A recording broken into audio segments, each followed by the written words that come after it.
Savannah, welcome to episode 110. Carol, good to meet you. Good to meet. Thank you for inviting Second us. time meeting you. We met through Nicole. Yes, sir. How'd you guys find each other? Nicole and I just bumped into her at the gas station, and I'm pretty mouthy. Yeah. And they saw my car. That's what they saw. They saw my car, and I said, "Man, that's a nice car." I'm like, "Thanks." I said, "I need some more friends because I'm new to the area. I'm not from here." I said, and so I bumped into Nicole again. I said, "Okay, two times the charm. Let's share numbers." So we shared numbers, and then every time I went into the gas station, I would see her again. And one time I'm up there filling, all of a sudden I hear this, "Bitch." And I'm like, "Girl." And I said, "This is just too coincidental." And then I ran into her somewhere else, and she told me about you and your music interests, and hey, you need to come out to the Durham Fest and check it out. Which you did. Yes, I did. What'd you think? Did you have I a good loved time? it. I thought, okay, next year let's plan it to go out and try to stay. Yeah. Because that's a cool area, and if you really want to enjoy your time, just stay there because I had to leave, and I was like, oh, I hated leaving. We probably won't do it there again. Mm-hmm. That was an emergency locale. We were going to do it at our drummer's house, but he had some medical stuff going on, so we were actually going to have to cancel the show. But luckily, my son just happened to have learned all of our songs. They did good. To me, so I was like, we were going okay. to let him do it, and then Gary ended up playing with us, so he ended up playing 5 songs with Durham, but he learned all the stuff. Did a good job. He did, but it takes a lot of dedication, a lot of time, a lot of work putting into that stuff. People don't realize how much it takes to do an album. I mean, we spent hundreds of hours just putting the demos together. It's a lot of work, but yeah, it's something that he can do, that he loves, that he's building toward a goal. But you were talking about parenting earlier. Let's get into that kind of Yes, stuff. sir. What when you were parenting, you would have been in the 80s. I graduated in '84. My daughter was born in '86. What year were you born? 09. Jesus. Okay. And I've been parenting. I've got a 15-year-old son, so I get it. She's 16. Yeah. So she's, so I was a single mom. My first husband and I were only together for a short time. Really? He was not let's just say he wasn't a very good influence. I didn't listen to my parents. I did what I wanted to do. I lost my parents when I was young, my mother when I was younger, so my stepfather was raising me. And I'm also a type 1 diabetic, have been since I was 8 years old. So I look at that and I think he had a lot of challenges already he was raising me, plus he went through 3 of my siblings with my mom. And so it was pretty interesting, the choice I made to start off with. And I ended up remarrying 6 years later. Parenting to me was more, I wanted to have my daughter have more consistency, have more of a mother who wasn't an alcoholic or any other issues like my parents had. Right. And were you struggling with any of those things? Oh yeah, I didn't. No. I was a good kid. I mean, I didn't. Yeah. When I was growing up, I had my little incidences Sure. here and there, but my parents were hard. Yeah. So it was like if I got in trouble, I was grounded for 6 months. I lived in a country like this. So Where were you from originally? Wyoming. Oh, Wyoming. Wow. So I grew up in a little canyon called Sinks Canyon. Okay. I had what Walter has, the great outdoors, Yeah. your sons. I could go out and just tool around all day long, not Yeah. have to be in anybody's hair. Wasn't close enough to town. Yeah. Couldn't, if I These wanted kids are outside all day. I was outside all day. They only get an hour of electronics a day, so it's like they knock it out in the morning, and then assuming the chores are done, and then it's outside. Mm-hmm. I mean, we'll watch like some TV as a family at night and stuff, but I just, my mom was very strict with video games with me. Of course, I was the video game generation. Yes. I was a kid when Nintendo came out. Like that's Right. all I wanted. So, You know, that's what we wanted to do, but we also, you know, our parents, you're afraid of things you don't understand, you know, and this new video game thing, a lot of the parents were afraid of it, and so, you know, you could play after dark, you know, after the sun went down, but until then you were expected to be outside all day. But, you know, there were, at least with my family, I don't know about every family, but I had a limited amount of time I could play, and then between when I was a kid and now, we have social media, which is even more dangerous, I think, because kids are more on that than anything, which is just frying our brains. Are you on social media? Yeah. What are you on? I'm on every social media. Everything. Facebook, TikTok, Instagram, Snapchat. Oh boy. I know, but when I'm not parenting there. How much time are you spending on that stuff every day? All day, pretty much. All day. Yeah, unless I'm working or. Right. So do you feel like you're addicted to it? Like you've got to get to it, you got to check it? Yeah, definitely. Absolutely. Yeah, it's addictive. I'm an old soul. I don't embrace the new technologies well, unless it's like, I don't know, DVDs or a better form of a technology. Yeah. But yeah, just the social media thing, I'm kind of an antisocial person anyway, and I just didn't embrace it until about 2 years ago. When, I mean, that's the only way you can promote, right? It's a tool, like a hammer. You can kill somebody with it, or you can build a house with it. And social media can be a great thing, but man, it is absolutely the devil. You know, so many people use it for validation. It's what my friend Drew calls the zero world. It's not real. You know, like you wouldn't say this shit to people in real life, right? It's a lot of validation seeking. Posting pictures of your absolute best, your greatest hits, right? You're not showing the messy house and the fight you had that morning, right? Or your kid getting grounded. It's just like a false representation that I think people chase. Right, and I think it's dangerous. I think it's dangerous. It can be. At this age, it can be very dangerous. Especially for girls. Like I don't know, as a 16-year-old girl, do you feel like it is dangerous to you?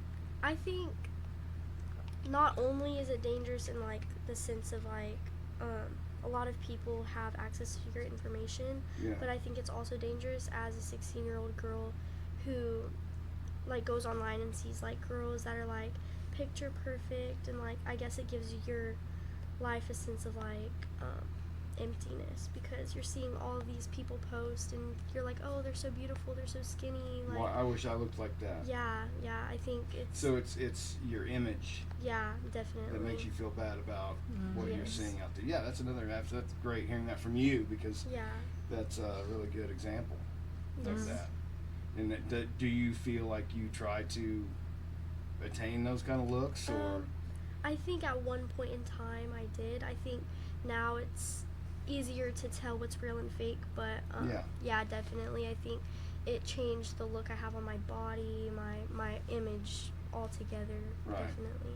Well, you're a beautiful young girl, 16. My concern as a dad would be, I don't want my 16-year-old daughter on the internet. Have you had experiences with guys hitting on you, that kind of stuff? I mean, that's so all of my accounts I put private, so I have to accept people who follow me and people who can see my content. Okay, but at one point when it was public, definitely there's people on that don't care. Like, they don't care if you're young, they don't care if you're. Oh, absolutely. Yeah. I know, that's terrifying.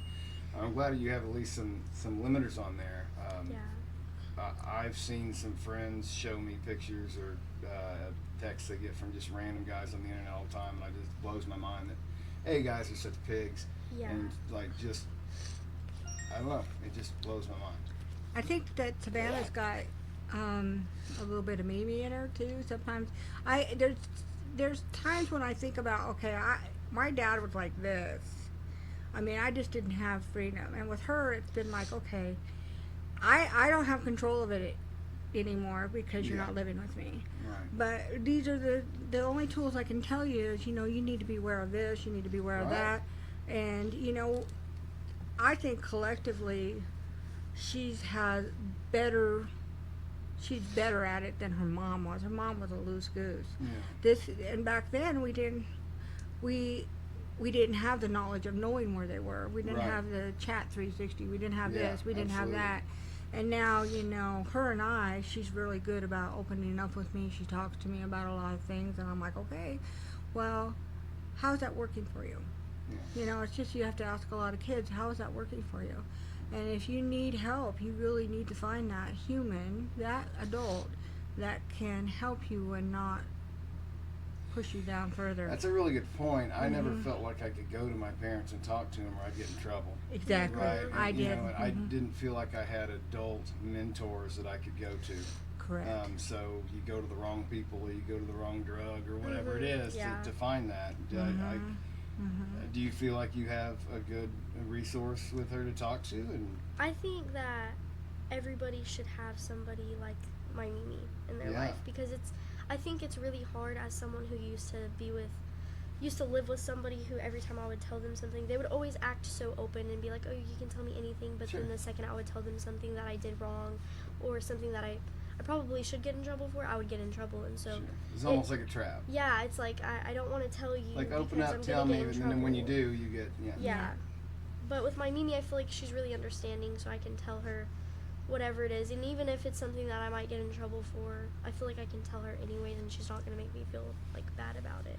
Yeah, I feel like I have that relationship with my kids now, and that's great. And they may get in trouble depending on what it is, but it's like, hey, at least we can talk, and maybe not. It depends on what the offense is, but I definitely want them to feel that they can talk to me about anything, and I want to avoid exactly what you're talking about, that trap, right? Where you tell me, it's like, okay, because when you do that, then you lose the trust. It's gone. Yeah. And so if you can be understanding, but I think a lot of, it goes back to you talking about your parents were hardcore, right? That your parents went through wars. They went through depressions, right? They went through hard fucking times. They did. I mean, my mother was a product of parents who were from kids of 11 and 13 kids. My grandmother was raising her siblings simply because her father died young, and they were farmers. They did this, they did that. Right. My grandfather was, his parents were immigrants, and they established a homestead, and then he was a product of 13 children. Yep. So, and then my mother had one brother, that's it. They only had 2 children. By then, they were, I mean, it was different. I mean, America was different. America's way different now compared to your parents' generation, my grandparents' generation. Very hard group of people. Correct. Very hard working. They accepted, no bullshit. And then their kids, your generation, was the first generation that really didn't have to get drafted, go to war, that kind of shit. And they got up to some wild shenanigans. Like, I feel like your generation was almost wilder than mine. In some ways. Oh my gosh. Now you're talking. You guys are growing up in the like 60s, 70s. Yes, I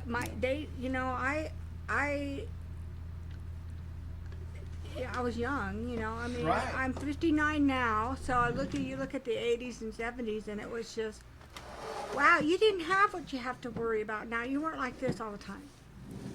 Right. You weren't having to worry. You weren't having to. But okay, for instance, I know you and Nicole talked a little bit about this, with the loss of certain artists, and you have Devil's Den coming up, this and that. Well, I lived in an area where we also had that happen. It happened up in the hill, and it was like they still don't know what happened. Right. They still haven't accounted. And it's like people don't realize that your life is so short. Her and I have had a traumatic incident. Her and I both know what it's like. We lost somebody recently that was a huge mentor to our lives. Right. And to me, my job as a human is to be as positive as possible to everybody, no matter the negativity that I had. Because I can tell you right now, I probably should be dead, considering the places I've been and the positions I put myself in. Right. And I look back at that now and I think, who was watching over me? Right. Same with her. Yeah. It's like, this life is so short. Your job as a parent is to just try to guide them as much as possible and be understanding. And yet at the same time, you're like, don't do that. Don't do that. And it's like, okay. Yeah. Well, I broke it down. There's 2 types of, you split everybody into 2 types theoretically, right? But there's 2 types of parents, or you can even put this as people in general. There's authoritarians, and there's freedom of choice, right? So there's people who want to exert their control over you. I want you to believe what I want to believe. I want you to do what I want to believe, right? And then there's parents who say, I want to guide you, but ultimately I know I can't control you down the line. So I'd rather you make the mistakes here while I'm watching you, while I'm observing and present, than you turn 8. I can't tell you how many real life examples I've seen of kids who are your age, way overprotected, way, you know, and then they turn 18 and they've not ever done anything. So it's, I'm going to try every drug, I'm going to fuck every person, I'm going to do everything I can do all at once. Life overwhelms them, and they end up with 3 kids from 3 different guys with a drug habit, on, you know, all this stuff because their parents were authoritarian and they didn't let them make some of these mistakes when they're young to learn. I'm very much a freedom of choice guy. It's like, hey, you know, expose them, let them see it for what it is, educate them. Don't protect them from the world, because eventually they're going to find that out. Exactly. And I get that need to protect and that want to protect, but ultimately you're not always going to be there. Correct. Right? And so if you're protecting them, you're not teaching them. You're not giving them the tools to prepare. Correct. You know, so of course I raised my kids like it's 1983. You know, I let them do dangerous shit. I let them Pop off stuff. do the shit. Yeah, I mean, but they're very responsible. They respect these things. You know, They do. It's like teaching firearm safety. You make one mistake, it's a life. It's not a toy. That's why I've never been a fan of like Nerf guns and stuff like that, because you're just using, you know, somebody who is a firearm owner and has used firearms all my life. I don't think of them as toys. And so when you see Nerf gun fights and stuff, you don't want those habits to cross over into the real thing, you know? Yeah. No. Of course, no. I get it. They're boys. They're smart enough to know the difference. But, you know, when they're little, I didn't really like that kind of stuff. But that's what boys are going to do. But, yeah, you're right. It's, you know, you mentioned some of the stuff I let my boys do. And I get a lot of people really bitching at me about how reckless and dangerous I am. And it's like, man, I'd hate to hear how your kids are doing. You know what? They can't be on a damn couch and doing nothing. They need to learn somehow. Yeah, should they be inside on a tablet? Yeah, it's like I think of how I grew up and how I loved to play with fire, and I would get. Oh my gosh, I loved fire. I played with fire all the time when I was young. Disturbing. And it was. Do you know this about her? She was a pyromaniac. Pyromaniac. No.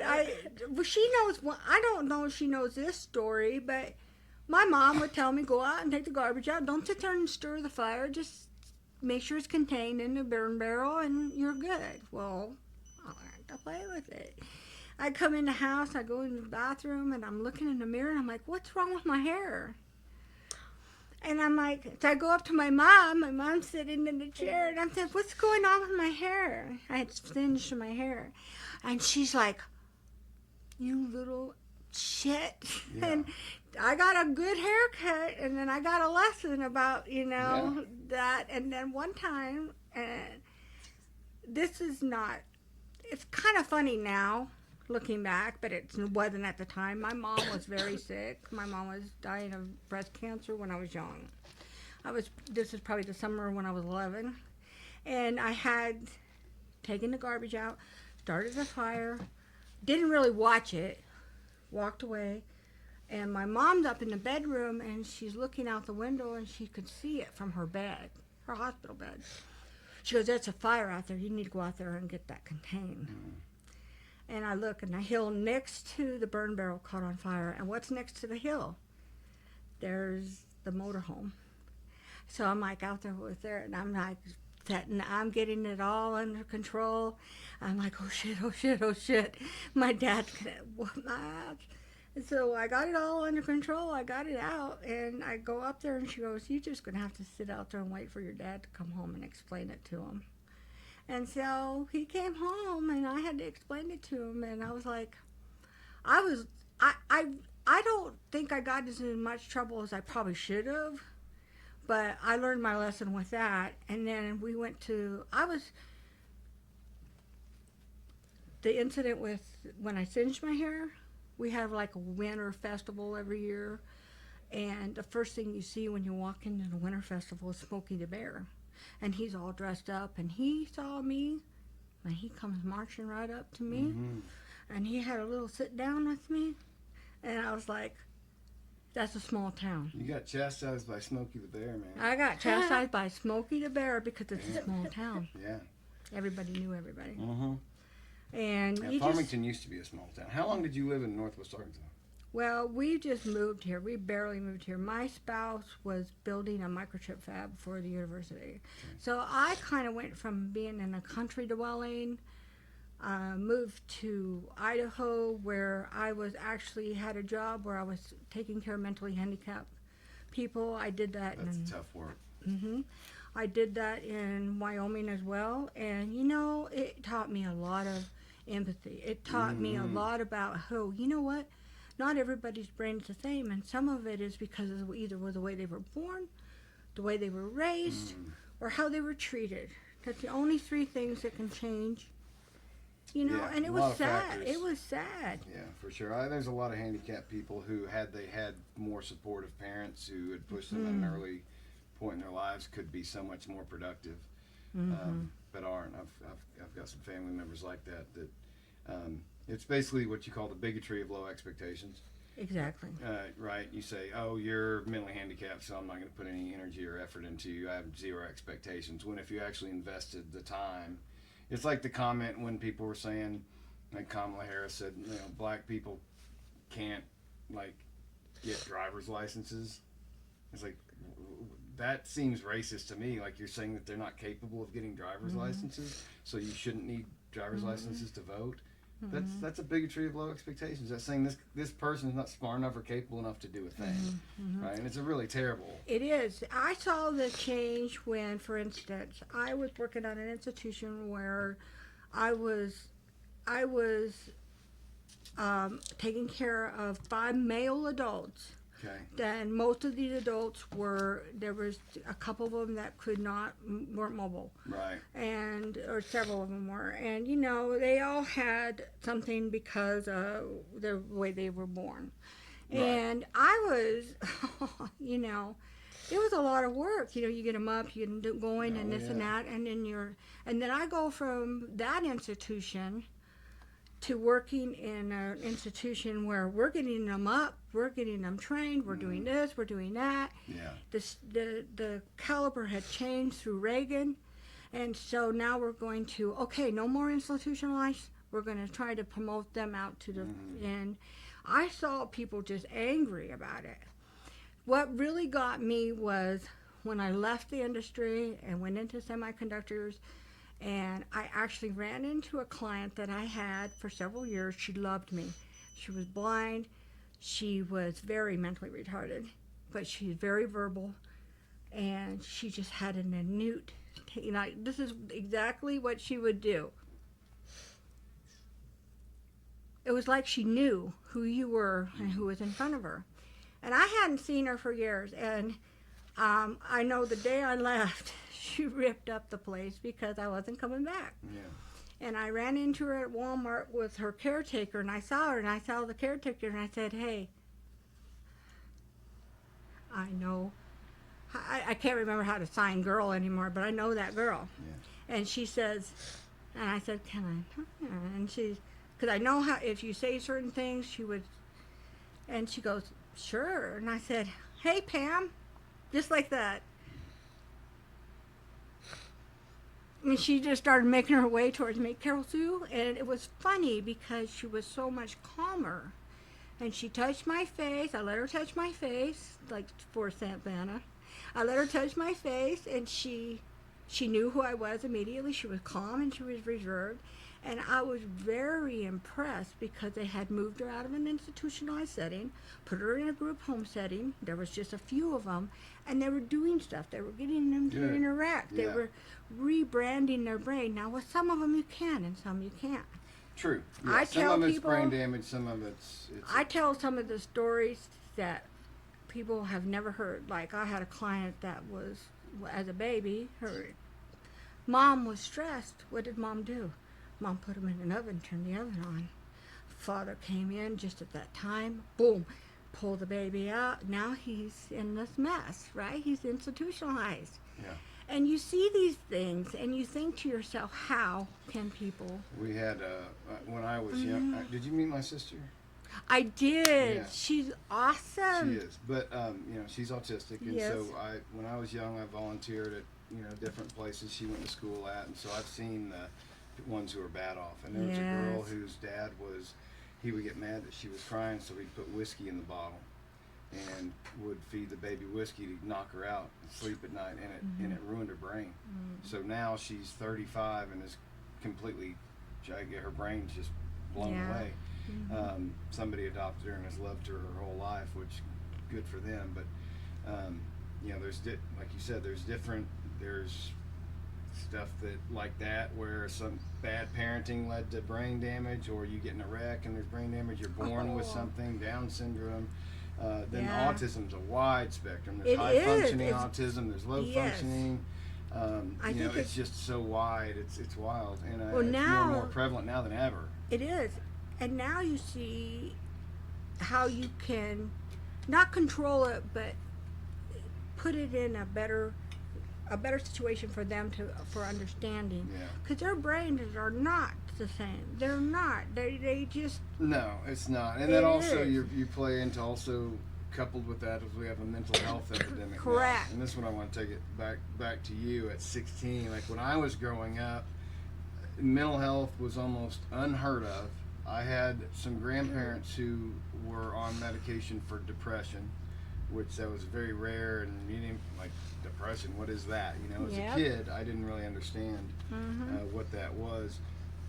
Your generation is probably a lot more aware of what mental health is now. Yeah. Do you guys have like mental health awareness or counseling, or how does that handled at your age? So I'm actually really glad we're talking about this because that's like my specialty. But she could. So. Well, good. We landed on a I gold think one. it's like really easy, like now to get help. I think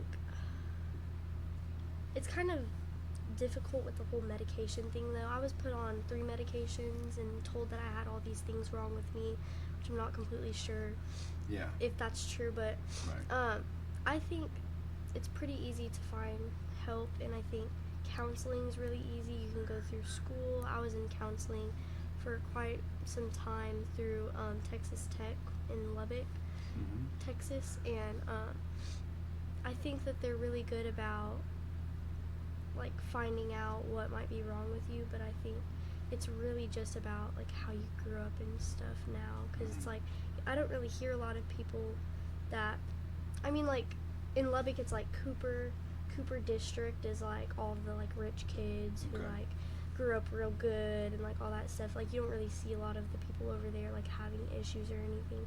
I think it's really just like the trauma based. Like if they see that you've gone through a lot, then they'll automatically just look out for you. Right. It's different. I mean, when my daughter was having issues, I made sure she was going in and getting seeing a counselor, doing this and that. Her father was not a very good man. He did things that he shouldn't have. My ex-spouse. Yeah. My ex-spouse.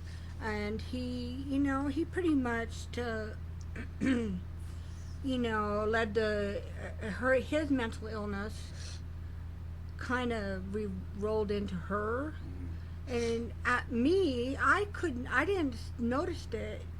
I noticed she was, a little harder as a child, but I made sure I got all the help she needed, because I just looked at it from, I had a wonderful husband. I remarried a man who was a father who took care of his son. He didn't have him but 50-50, but boy, I tell you what, he made sure he was involved. Yeah, being present is a huge part of being a father. And that's what made me fall in love with him, because he really was involved with his child, and that's what I wanted as a spouse. I wanted somebody who... Isn't it ridiculous, though? I know parents who are like me, and just their kids are their world. Those are most of my friends. Like, those are the kind of people I connect to. But I know parents who they're just excited to get their kids out of the house. They're looking forward to the next time.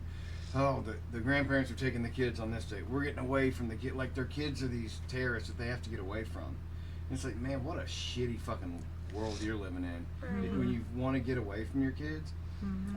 My wife's family is in Mountain Home, and so they go down there periodically. And you know, I don't like being away from my family, but so I'll go. But I just had so much shit to do, and we were working on this album, and I'm trying to get all this stuff ready, and I'm like, I'm just not gonna go on this trip. Like, I got too much to do, so I end up staying home, and then that night I'm just miserable.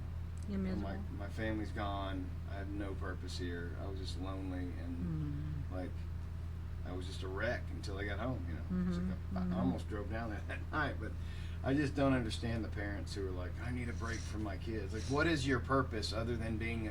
Once you choose to have kids, and this is why I have a hard time relating to people who don't have kids. And I have a lot of friends who don't have kids. I do too. Who aren't douchebags, but a lot of them are douchebags, and they're like, they think their problems are so bad, and they're so busy, and their dog is so important, and it's like, man, you have nothing to worry about but yourself. When you got 3 people who take priority over you, or 4 if you include your spouse, Yes. you know, you're 5th on the totem pole, it makes you a lot less of a selfish piece of shit. Exactly. Because you have to worry about the safety of all these people and the decisions you make, the money you spend, all these things, and you're setting an example. And you don't, you know, as a first-time parent, you don't get a parenting handbook when, you know, when you have kids. So you're just doing the best you can, you know. Your parents are exceptional. I met your parents at I mean, not well. I don't know what it was like for you to grow up with your parents. I shouldn't say that, but you know, I saw camaraderie with them and the people that knew them.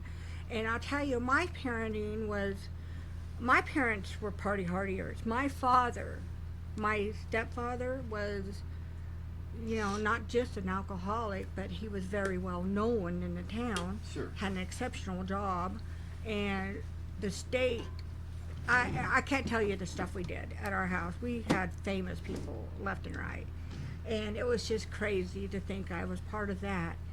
But I missed having a dad. Yeah. That's what I wanted. Yeah. And same thing. Yeah. A mother is nurturing, loving. She, you know, like your wife is very good about nature and doing things. She's very self-sufficient. She's a goddamn hippie. You picked a wonderful situation for your family. And sometimes, I got lucky. You don't know what somebody's going to turn into. Well, you know. My wife and I have our problems, but we do. We both have a very clear-cut roles. Yes. And we're very comfortable with those roles, and That's we're good. very openly we don't ever see each other. We're like ships in the night. So she works early mornings, so she'll go in at like 3 and work till 8, and then she homeschools. So she does that so she can homeschool the boys. You know, which is a sacrifice. There's so many people say, oh, I want to homeschool. You say you want to homeschool, but you don't want to make the sacrifices to do it, because it is a sacrifice. And it's hard. And you have to do, I mean, you can't, and I know people who homeschool who basically just let their kids fuck around all day, which is a horrible disservice. So you see people saying, oh, I'm so proud of you for homeschooling your kids. It's like, homeschooling your kids is not just a good thing.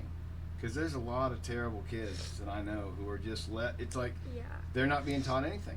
Their parents just don't want them to be part of the systems. They're not teaching them. They're home playing video games and tablets all day. And you're going to be a loser when you're 18 unless you just decide to do something. My wife keeps them involved in something every day. They're never bored. They're never not doing something. You know, they're in 2 homeschool groups. They're in all kinds of extracurricular stuff. You've got to put in that work. So do you think with Walter and I noticed you have your youngest boy is just getting double digits, right? I noticed you wrote something about that. Yeah, he'll be But 10 Thanks for bringing that up. And I saw that he's on a weeping on the fucking he's on a podcast. BMX. He's on his he's a BMX rider, and I'm like, you have an awesome situation. I think your boy. My oldest one is a robotics engineer. Like, he's teaching robotics. He's building robots. See, that's something that's just. He's on it. Like, he's completely on his own. He's 15.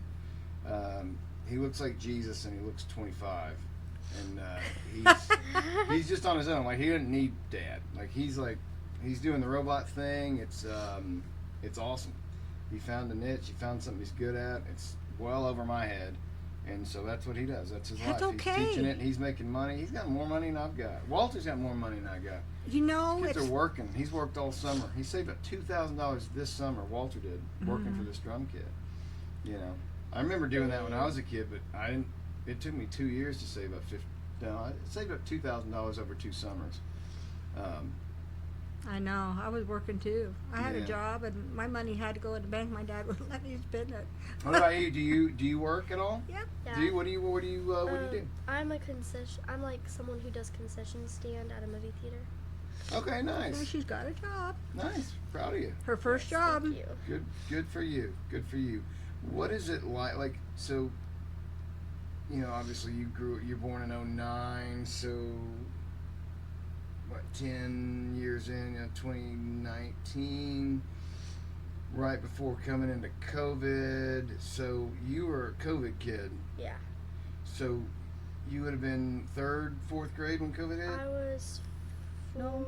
5th grade. 5th grade. Yeah. So how long were you remote schooling? 1 year or 2? A year.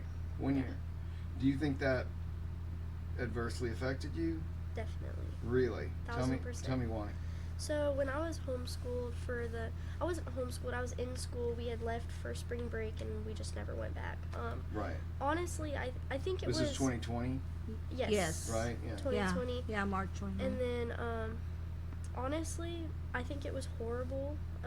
Everybody loved it because they got to be off school and stuff, but they didn't teach us much. They didn't assign us much. The teachers basically would put some stuff on Google Classroom. You had to get on like the Zoom class at a certain time of day to for your attendance. Yeah. It was really hard to be someone who doesn't understand unless I'm being taught like in person. Yeah. To be online and to have to read things and figure out the things by myself. I think that when I went back to school, I didn't really know anything that I learned. I didn't really know anything that we were being taught because all of that was to be taught last year, and that last year I wasn't taught anything. It was a waste. Yeah, they would just hand us free grades, so we weren't working for any of it. So Right. we could really just get on there, that Zoom class, for that 5 It was minutes. a year of screwing around, basically. Yeah, Probably basically. a lot of kids love that. Yeah, Oh. I hated it, honestly. I didn't like it at all because not only did it affect me there, but also socially. Well, that's what I was going to ask you. Yeah. Were you still getting together with friends outside of school? So Or? I had one best friend that lived right down the street, so we would do homeschool together. Okay, cool. It was never really together. We weren't really doing it, but that's what we would tell our parents. We'd Sure. be like, "Oh, we're gonna go do homeschool." But you'd together." hang out, at Yeah, least. we'd hang you got out, to see yeah. each other. I feel like her and her family became like family during that because you didn't really get to see anybody else. Like I spent Yeah. most of my time with her. Yeah. I think it affected me socially because she's the only person that I talk to. But if it wasn't for her, then it probably would have been way worse. I've never asked anybody of your generation this. How afraid were you of COVID? I wasn't afraid at all, honestly. Really? At Why first, not? I was really afraid because my mom, she's very dramatic, and Okay. every single time she would get sick, it would just be like she has COVID, so everybody in the house would be so scared. I honestly wasn't that scared of it. I heard that it was made on purpose to distract people, Yeah. and so I was just I was thinking I was invincible from it. I wasn't gonna get it, and then when COVID was over, I finally got it, but Right. that's when nobody ever talked you're about still it here. anymore. Still Yeah, live. still alive. Yeah. But, so you personally weren't that afraid of it. So do you feel like the institutions overreacted as far as closing everything down? Or? I don't think so. I think that they didn't have to take schooling away. I don't think that they had to do all that. So you think they So I should have think kept that they- schools open? Yeah, I think that they did overreact a little bit, but I think that there were more that they could do about preventing people from getting it that they just didn't do. They just told everybody to put a mask on and wash their hands. I think there could have been more precautions put up. so Like that, what would you have suggested? So, I mean, even now, when COVID's over, there's people still getting it and stuff.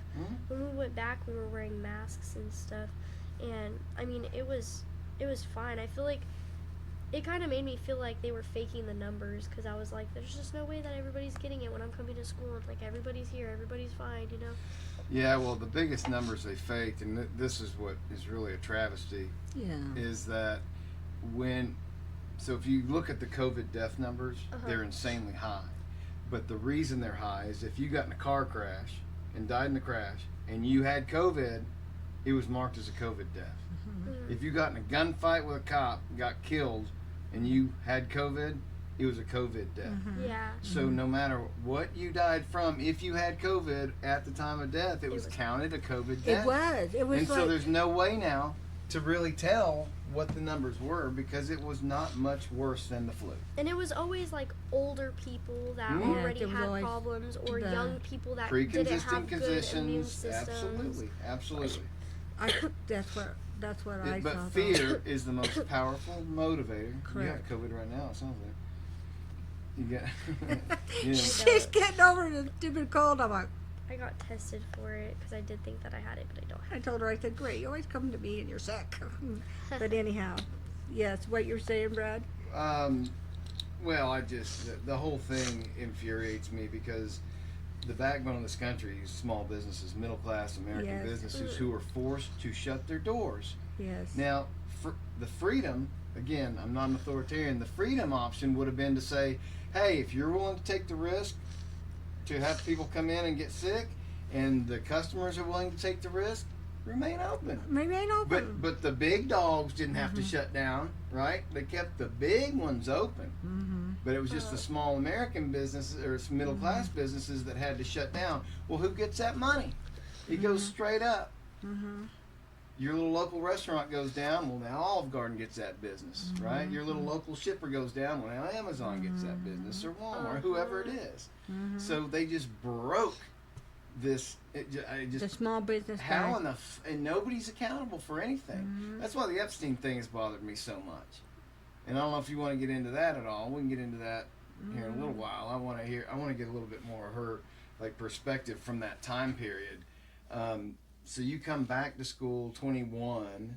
Do you feel like a lot of people struggled with coming back? Yeah, a lot of people didn't go back. A lot of people stayed homeschooled. Really? Yeah, for the first year, it was super empty. Really? It was like, yeah, And no. and this is in Lubbock area, Texas? Yeah, so 6th grade. Don't say what school it is, but just in that area. Yeah. It was. We were actually, my husband and I were in Jamaica when everything started cracking. And then it was funny because I remember we were stuck in Dallas on the way home, and I saw the newspaper, and I said, wow, look at this. There's a little blip on this illness like this from China. And I'm like, and then Kobe Bryant had passed away, and so he was taking more of the, and I remember coming home, and then they shut everything down. I was like, wow. Yeah. This is, I think today's, and even now, it's like, you look at how our government is finally, hopefully, waking up. I think it's waking people up. People are starting to fucking wake up. People are starting to wake I'll up. tell this story. This is what broke me. I didn't care about my mother was very political. Yeah. And when I was growing up, I'm like, I don't care. It doesn't affect me. Yes. And it didn't. And Joe Rogan's a great example of this. Joe Rogan was apolitical until CNN ran a story about him using ivermectin, tinted his skin green, and went after him, and then realized, oh, actually, Joe Rogan's bigger than we are, and that cracked the narrative, right? But Joe Rogan didn't care about politics, right? I didn't either, until it started affecting me, and that is what I found out about COVID in October of 2019, and it was because a guy named Mr. Medicare had put out a live stream, and he said, I've got friends in China who are reporting this virus coming out of Wuhan, and they're shutting all this shit down over there. Anyway, the guy's channel gets nuked. I've got a buddy who's like hard into dark web and all this shit, and he was like, hey, Medicare got taken down talking about this virus. There's some reports in China, and they're suppressing all of it. And I'm like, man, this is conspiracy bullshit, right? Because Exactly. I'm like, exactly. That's what we were conspiracy thinking. theory, you guys are always looking for some bullshit. And then in December, I started hearing more reports, and so I started looking into it. And then I think it was January where it finally started hitting the U.S., like the first case. And by March, we were shut down. But I heard about it in October, and it had been suppressed. And I Yes. started following it, and I was like, holy shit, they've been suppressing this. What else are they suppressing? And it just totally, at 40, I would have been, let's see, that was, 6 years ago? Something Yeah. like 37. So your whole life you go through thinking, the American government is doing the right thing. They're looking out for us, and COVID just blew the lid off of everything. I think it sure did. I think everybody's like, oh. And And the timing of it being during Exactly, Trump's fourth year in exactly. office. Exactly. It's just the whole, and we come from an industry of semiconductors, so you understand that, every time the political rally changed, they would shut us down, and then my husband's like, oh, great, now I got to find another damn job. Yeah. And, they were trying, and I tried to tell people, how bad it was? He was trying to move from Texas over here because he had been working with them for a couple of years because they were building in Texas, and Arkansas decided, wait, why are we giving them all the money? Let's try to make money for us. Yeah. And granted, we're going from a corporate situation to a university, which is totally different, right? Right. They were welcoming us with open hands, and it was like, I looked at my spouse and I said, every time things were going good, then we would have to move. We would lose. We lost on 2 houses, this and that. It was like, okay, and we're retirement age. We're trying to build our nest egg. He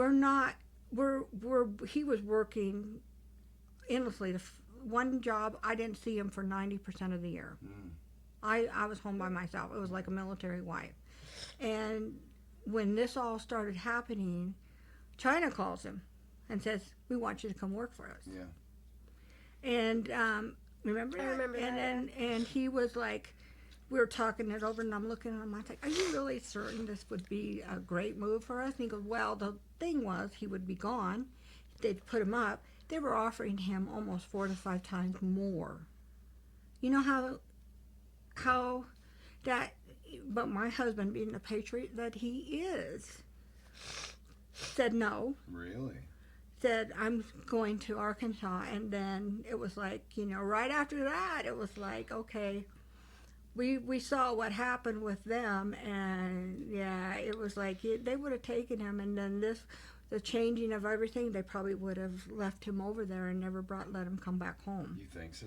I'm pretty certain of it, because they want our technology. Yeah, no, 100%. And this is Yeah. why I'm trying to They're bring IP this up thieves. now. Yeah. And I'm not trying to say that my husband would leave. No, it's just money talks in a lot of ways to people. To most people. To most people. And I Yeah. said, as a patriot, you're not going to allow them to take, you should not allow them to take what we build. Right. This country has built a lot in technology, a lot. Yeah. And I don't understand the whole democratic or liberal perspective of, we're not doing enough for everybody else. Hold the phone. We've Right. been Who the doing fuck too much cares for them. about everybody else? Like, when I'm raising a family, I don't care about my neighbor's family. Like, that's not my responsibility. No, it's not. My kids, my table is my responsibility. My family first. I don't understand how that's any Charity different starts with at the country. home. Well, what is, at your age, at 16, do kids your age even care about politics? I mean, I didn't at that age. No, I don't. I don't really think so. I think that Yeah. there's definitely some kids at school that'll be like, oh, Trump or Kamala or Biden. Right. But I don't really think that they really know anything about it. I think that it's just Well, they're not whatever- responsible for anyone else. Yeah, Like, they're kids, yeah. right? You shouldn't have to Yeah. be worrying about that. What are you guys into? Like, what are the teenagers into these days? Like, what is popular? Because, like, when I was growing up, we only had a handful of radio stations, a handful of TV stations. So everybody was watching the same shows, the same music, right? It was a more unified culture. Now you've got a million different apps and things to watch. Like, what are y'all into? I think this is a difficult question to ask because it's kind of like, honestly, I think it's whatever's trending on TikTok at the time. So you kids are TikTok age. Yeah, Like, TikTok and Instagram. Okay. It's not really Snapchat anymore. Not really Snapchat. And it's like a luxury to have an iPhone. It's like a luxury to own Nike shoes. Like, just trying to think. I mean, I don't really know. It's honestly social media. It's just the whole thing now. Mm-hmm. Is it all about getting like more followers, or more are like kids trying to make money on it, or is it more about staying connected and following trends? Like, so I think it's kind of just depends on who you ask, because I know a lot of people that are trying to be influencers on social media, trying to make a career out of it, trying to make money off of it, and then there's some kids that are just like, oh well, I just want to talk to my friends on there and follow the trends. I think I'm more of a person that I don't really care about how many followers I have or how many likes I get or anything, unless I'm on TikTok. And then I think I do care a little bit. Okay. What kind of stuff do you put on TikTok? So it's just, I lip sync to audios a lot. I think that's really all I post. Sometimes I'll post something about, I posted a couple things about my papa passing and how it affected me, and I think that spreads awareness for grieving families and things like that. I mean, it's really just like lip sync audios that are. Can I get you to lip sync to one of my Durham songs? Sure. Can we talk you into that? Yeah. Want to get some hits? Yeah, little myth. We're listening. You're probably to not even on Facebook, are you? I am. Are you on Facebook? Uh-huh. Yeah, I have Facebook. What a dinosaur app for you to be using. That's what everybody says. Nobody really has it, but I have it. Nobody has it but us old people. Yeah, I have it because my Mimi's on there and I have family on there. All your old friends, all your old people are on there, so you got to check in on old once in a while. people, listen. Yeah, and I know. Stop calling me old. Yeah. She's like, oh, I got to have Facebook to deal with these old people. Yeah, I get it. All right. I'll send you a song. I'll see if we can get you to do a little. I'll do it. Will you? Yeah, Nice. I got it. All right, we got you. I want to see this. That'll be fun. I don't have a TikTok account. I don't understand TikTok. I'm one of those guys that likes to watch a 3-hour movie with nothing but dialogue, right? Like Quentin Tarantino. Like I have an attention span that can, and these short videos, they're really damaging to the brain too, because it's short, instant gratification, right? It's like, especially these clips of like the funniest videos of 2024. It's just clip after clip after clip after clip, and there's no substance to it. And these kids' brains get addicted to dopamine. So it's like, if I don't like this, I'm swiping until I find something I'm interested in. And that just terrifies me, because the shorter the attention span, the more worthless you are as a human being. You're creating ADHD in these kids when that didn't exist before. And so these kids can't sit still. They've got to, do that thing. And that's why I'm like, I understand now a little bit why my mom was so, and maybe I thought it was unreasonable at the time, but now I find myself doing it, because it's like, you really do get that addicted thing. Now, I'm much more lenient on video game. Like, my wife, if it was up to her, we wouldn't even have electricity.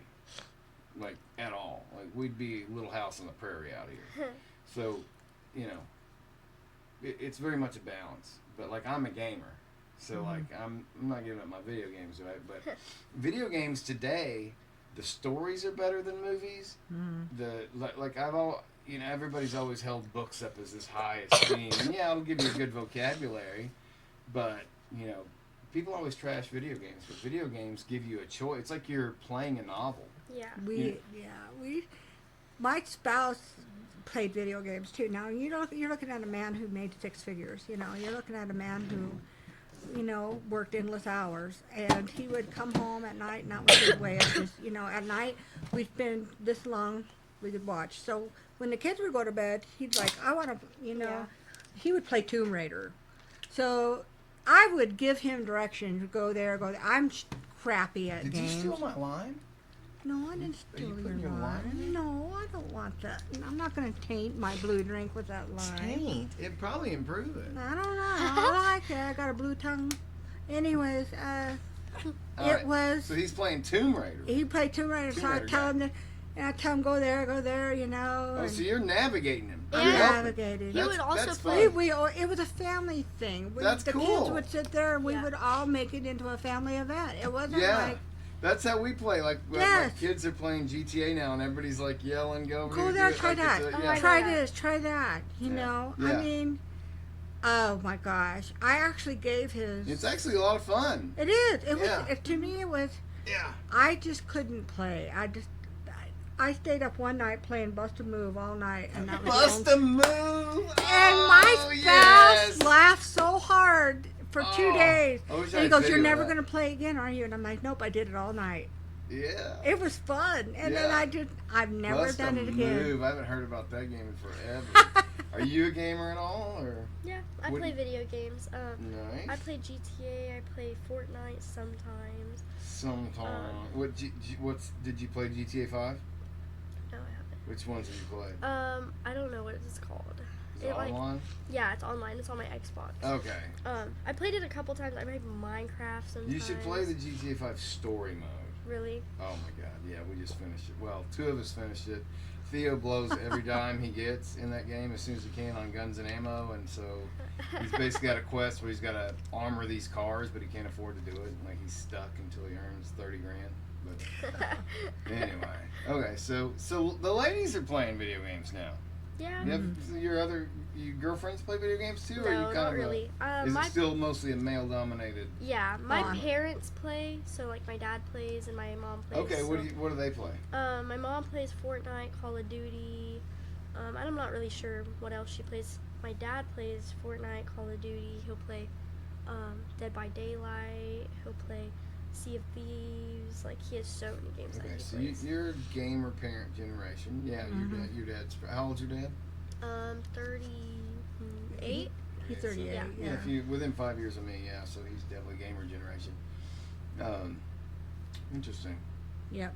Yeah. They all. Yeah. My son is he doesn't game that much. He's sports orientated. He works for a roofing company, so he's like a manager. Plus, he is a minor league umpire or collegiate ball umpire. Yeah. So but his kids play like Mario Brothers and Yeah. they all play a little bit, but they have their time limit. Well, but I like what you said about it's fun as a group, like especially when GTA 5 we're playing all the quests and it's like, oh, I've already done this one, I can help you through it, or I haven't done this one yet, I want to see how you do it, and so we'll all get in here and watch each other, and not that we don't always play the same games, but when we do, it's a lot of fun. Our oldest one is like way above all of us, so he's playing like these super hard games where you have to have an engineering degree to play, so he's on his own. We're like the From Software games are like super difficult, and you gotta combine. It's like D&D shit. We got all the multipliers and stacking armor on certain weapons and getting. It's just that's not fun to me. I want to fucking blast people and I want a good story. You want to be done with it. Red Dead Redemption 2 is my favorite game of all time. Did you play any Red Dead? No, I've heard my dad has though. You need to play Red Dead 2. Greatest game of all time. I cried. It's the only video game that's ever made me cry. But my God, it was a powerful story. See, I don't get into them that much because I don't have anybody around anymore to do it, so I don't even pay attention to it anymore. It's like, and when we Are you still married? My spouse passed away 2 years ago. Okay, your spouse passed away 2 years ago. Yes, so he passed away in September of 22. Or September of 23. We moved here in April of 22, and then. And so, why'd you move again? We could talk about that another time. No, that's fine. Yeah, I got out of a big house. I feel like I just met you and you left me. I know. Abandoned Well, me. I am kind of seeing somebody now, and I wanted to kind of draw me down south so I could be further. I could get to them a little. So there's easier. another man. There's another man that stole you away from me. Okay. You're married. I'm so sorry. I know, but still, it hurts. And you're way young. I mean. I am a young buck. I know I'm part cougar, but I mean. Oh my God. No, jokes, kids, calm down. Yeah, it's okay. Yeah, calm down. No, I think you're better off with what you have because she's pretty damn cute. Man, I got a lucky deal. You always, when you get married, you really just don't know because you're kids and you haven't gone through those trials yet. And everybody thinks when you get married, it's just fuck fest for life, right? That's what guys think anyway. It's just, I've got a woman now, and it's that's not what it is. So I think the first 7 years were pretty good raising kids. It was when we moved out here that she wanted to get out in the country. We wouldn't be out here if it wasn't for her. I'm not that ambitious. Like, I'm very simple. Like, all I need is a couch, some video games, and beer. Like, But she was like, no, I want to raise kids out in the country. And so we started looking, and we could find some places, but on 5 acres, and we just couldn't really get it. James Gibson, a good buddy of mine, he played at Durham I Fest. met him. Very Did nice you meet man. him? Very nice man. Very nice man, good buddy of mine, great band. I was proud of his kids too. Did you see them rapping up there? How cool was that? I was like opening up with that Metallica. I was like, oh. I was Yeah. like, they did a damn good, and they said they just got together. Yeah, they got And together I was like- for Durham Fest. So last year he played one song with us. He got up and did a Weezer song with us. Weezer. And then this year he got a band together. So Durham Fest has not only it's now spawned 2 bands, like just the event itself. It spawned Gibson and Outlaw Kings, which is my new band. Like so, I mean it's that's its own thing. But anyway, Gibson owned all this out here. And we came up and looked at it, and this 5 acres was for sale, and we bought it. We built this building, and then we were going to build the house the next year. He was going to move on the 40 acres back here, but the money was good, so he was like, I'm going to sell it while the market's high and quarter it up into 4 10-acre lots. And now I'm like, dude, well, now I got all these people driving past my house to get back this whole point I moved out of here. He's like, buy 10 acres from me, and I'll put a road in from the north. I was like, done. So he gave us a hell of a deal, actually 13 acres with the easement as This well. is nice. So we ended up buying another 13 acres, which put the house off for another few years. So we ended up living in this building with 3 kids for 5 years. Wow. So that's the kind of sacrifice. No, it's all worth it now. You do. You make that sacrifice. So Yeah. you but- know, and I But those 5 years on the marriage are tough They because are. you're right on top of each other. correct. But it also taught the kids to play outside, Correct. right? So it was a challenging time in our marriage, and just again, you're right on top of each other. There's no. It's not like you can just go in the bedroom and jam or do something. I didn't play music. I couldn't have music equipment. I had an acoustic guitar. I had it rigged up to where I could go up there and pull it up from behind me, and I could I'd freeze or I'd fry up there. But that was the only place I could go. So it was tough, but man, it was worth it. How'd you meet her? Initially, when I was in college, I didn't work during the school year. I worked building swimming pools in the summer for Al Odom Town and Country Pools, and we made great money. And so I basically just worked during the summer, and that would get me through the year. But for beer money, I would donate plasma. And so my wife worked at was it Biotech or whoever did that, and so I saw her there, and she was one of the phlebotomists that Yes. stick the deal in there, So we kind of got to know each other, and then we realized we were both in the journalism department at the U of A, so we had some classes together, and then me and my buddy Danny had just lost our roommate. We had a 3-bedroom house we were renting, and then she ended up moving in with us, and the rest is history. The rest is history. So yeah, we met in college. We were friends for 5 years before we got engaged. It was just I was dating somebody, she was dating somebody, and we were just friends. It was and then things lined out. But again, like I was saying earlier, you never know who you're marrying, really, because when you first meet somebody, you're putting your best foot forward. It's kind of like the social media people who are just putting the Yes. best stuff. Like you're hiding your deepest psychoses, right? You're not putting that out there. So it's like there's a bit of a risk to it. There is. It is. Once you start getting challenges and hard stuff, how's that other person going to react? Uh-huh. It turns out she's the rock. I'm the pussy. Like she is cool under pressure. I'm the one who's like super anxious about things. Like Oh, jeez. she's the rock of the family. So what is your astrological sign? Well, it used to be Scorpio, but they fucking moved the numbers around. I think it's like a Sagittarius. Used to be now. Scorpio. You mean you can change? Oh, now you're a Capricorn. I mean. Well, like the dates, I swear they moved the dates. I was Scorpio all my life, but now the dates fall out of that range. Like November 22nd is my birthday, and like some say that's Scorpio, and I don't know. Sagittarius. I don't buy into any of that shit. Though, do You you? don't. I'm a Capricorn, and my spouse was a Pisces, and we really Pisces are like, and I know several people with a Pisces sign, and they're like all pretty much the same. They're Really? very analogical, or See, very I have a hard time passionate. buying the time of year you're born has anything to do. I don't. That's what I think too. But I think it has to. I don't know. You got to admit, when there's a full moon out, trust me, people Yeah. are wacko. I've seen it. What do you think about the astrology stuff? So I actually don't believe in astrology or any of that. I'm a Christian. I believe Okay. we have. I mean, I don't know. I think that they did it. I think it's like with witchcraft, kind of, like just to believe that the stars are Oh my like goodness. that you have an astrology sign just by like based off when you're born at. Like, You think it's witchcraft? I think She's a it's, Taurus. She's that, and I'm telling you, she looks all innocent and sweet and innocent here. She's bold. She's all bold. She really is. She's a I Taurus. really don't believe in it. Yeah, I think. Yeah, well, I don't believe in any. I don't believe in it either. But I don't think it's witchcraft. No, think I it's don't. like- a little. Yeah, but like anybody, I mean, other than my Mimi, anybody else that I've met that believes in that doesn't isn't religious or anything. Like Right. they're well, like all about like spells or like manifestation and like stuff like that. Really? Anybody, yeah. So how did you get into Christianity? Who was? Like, were you I mean, I've raised- grown up a Christian, but Right. I think it was a lot like by choice. Like I chose to be a Christian because I didn't really have a religious family growing up.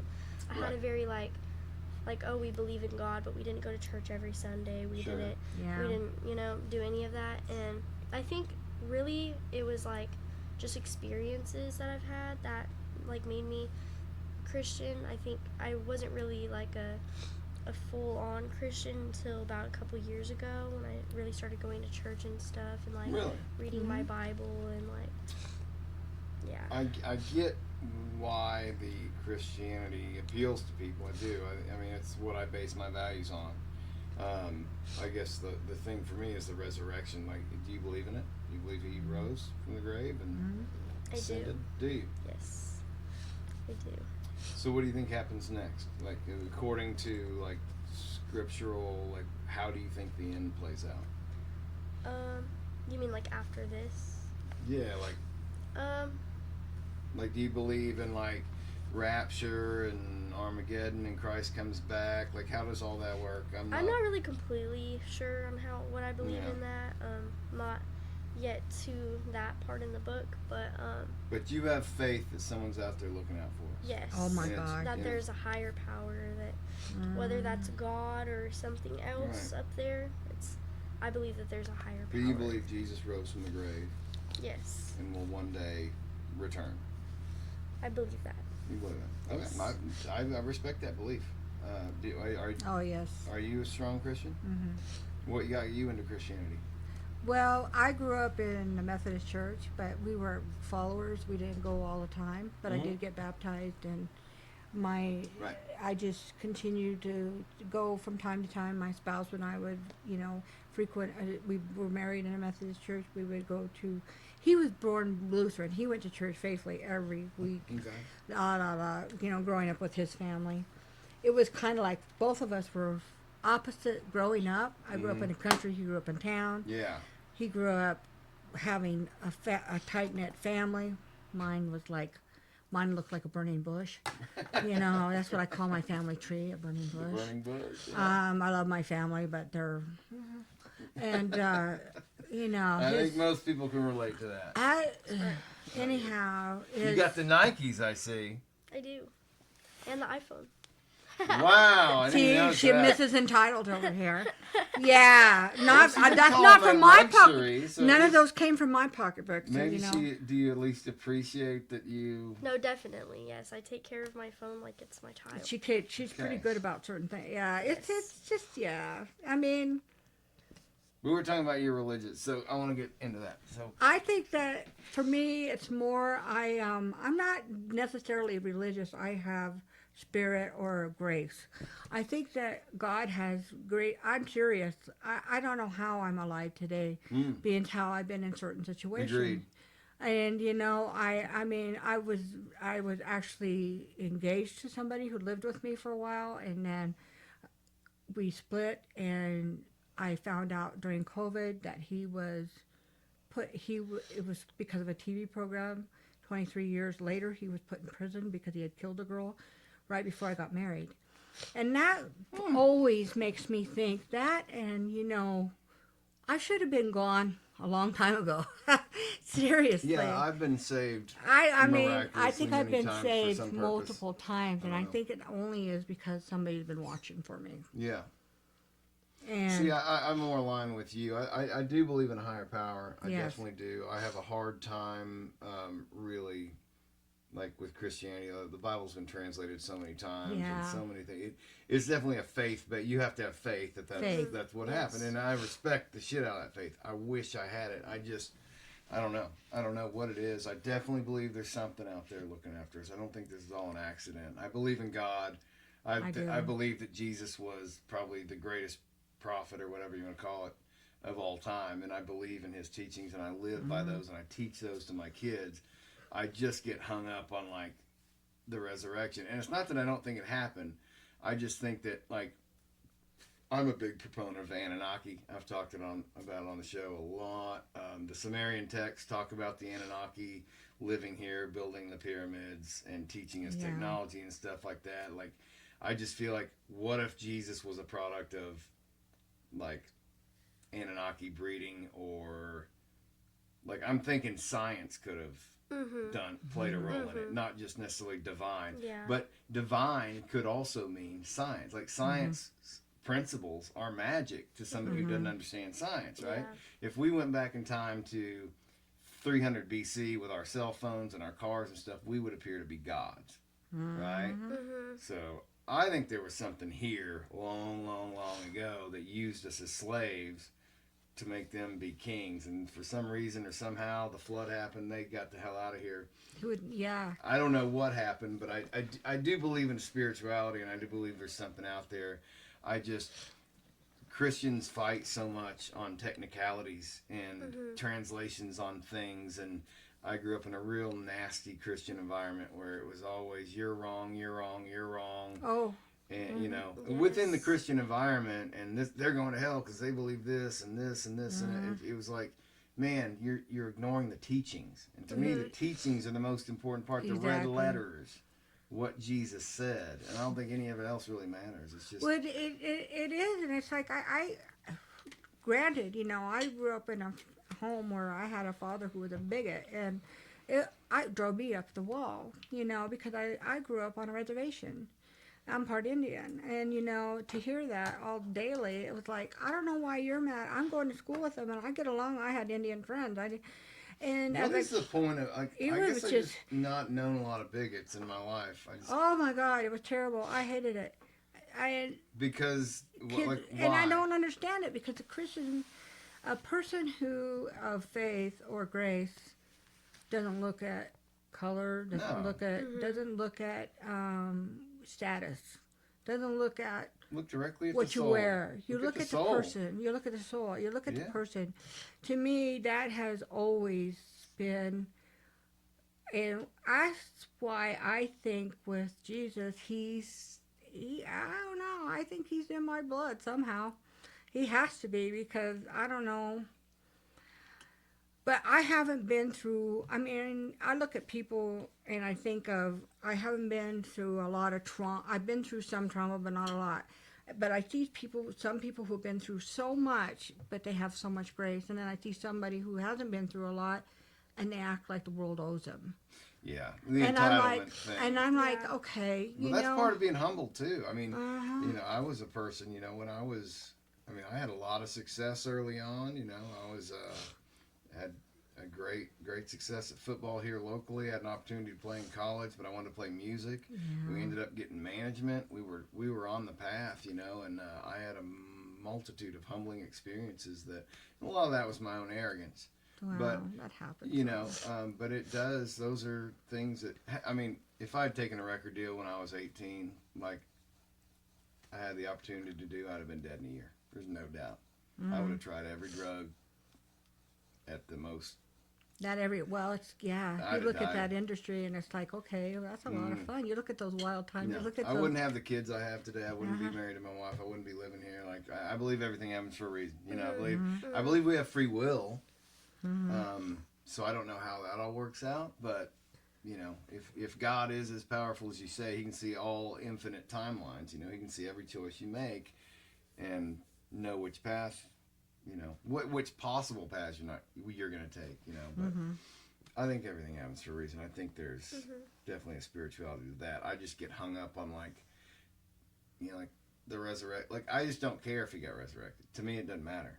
Like, whether he did or didn't, he laid down the foundation of moral framework for society.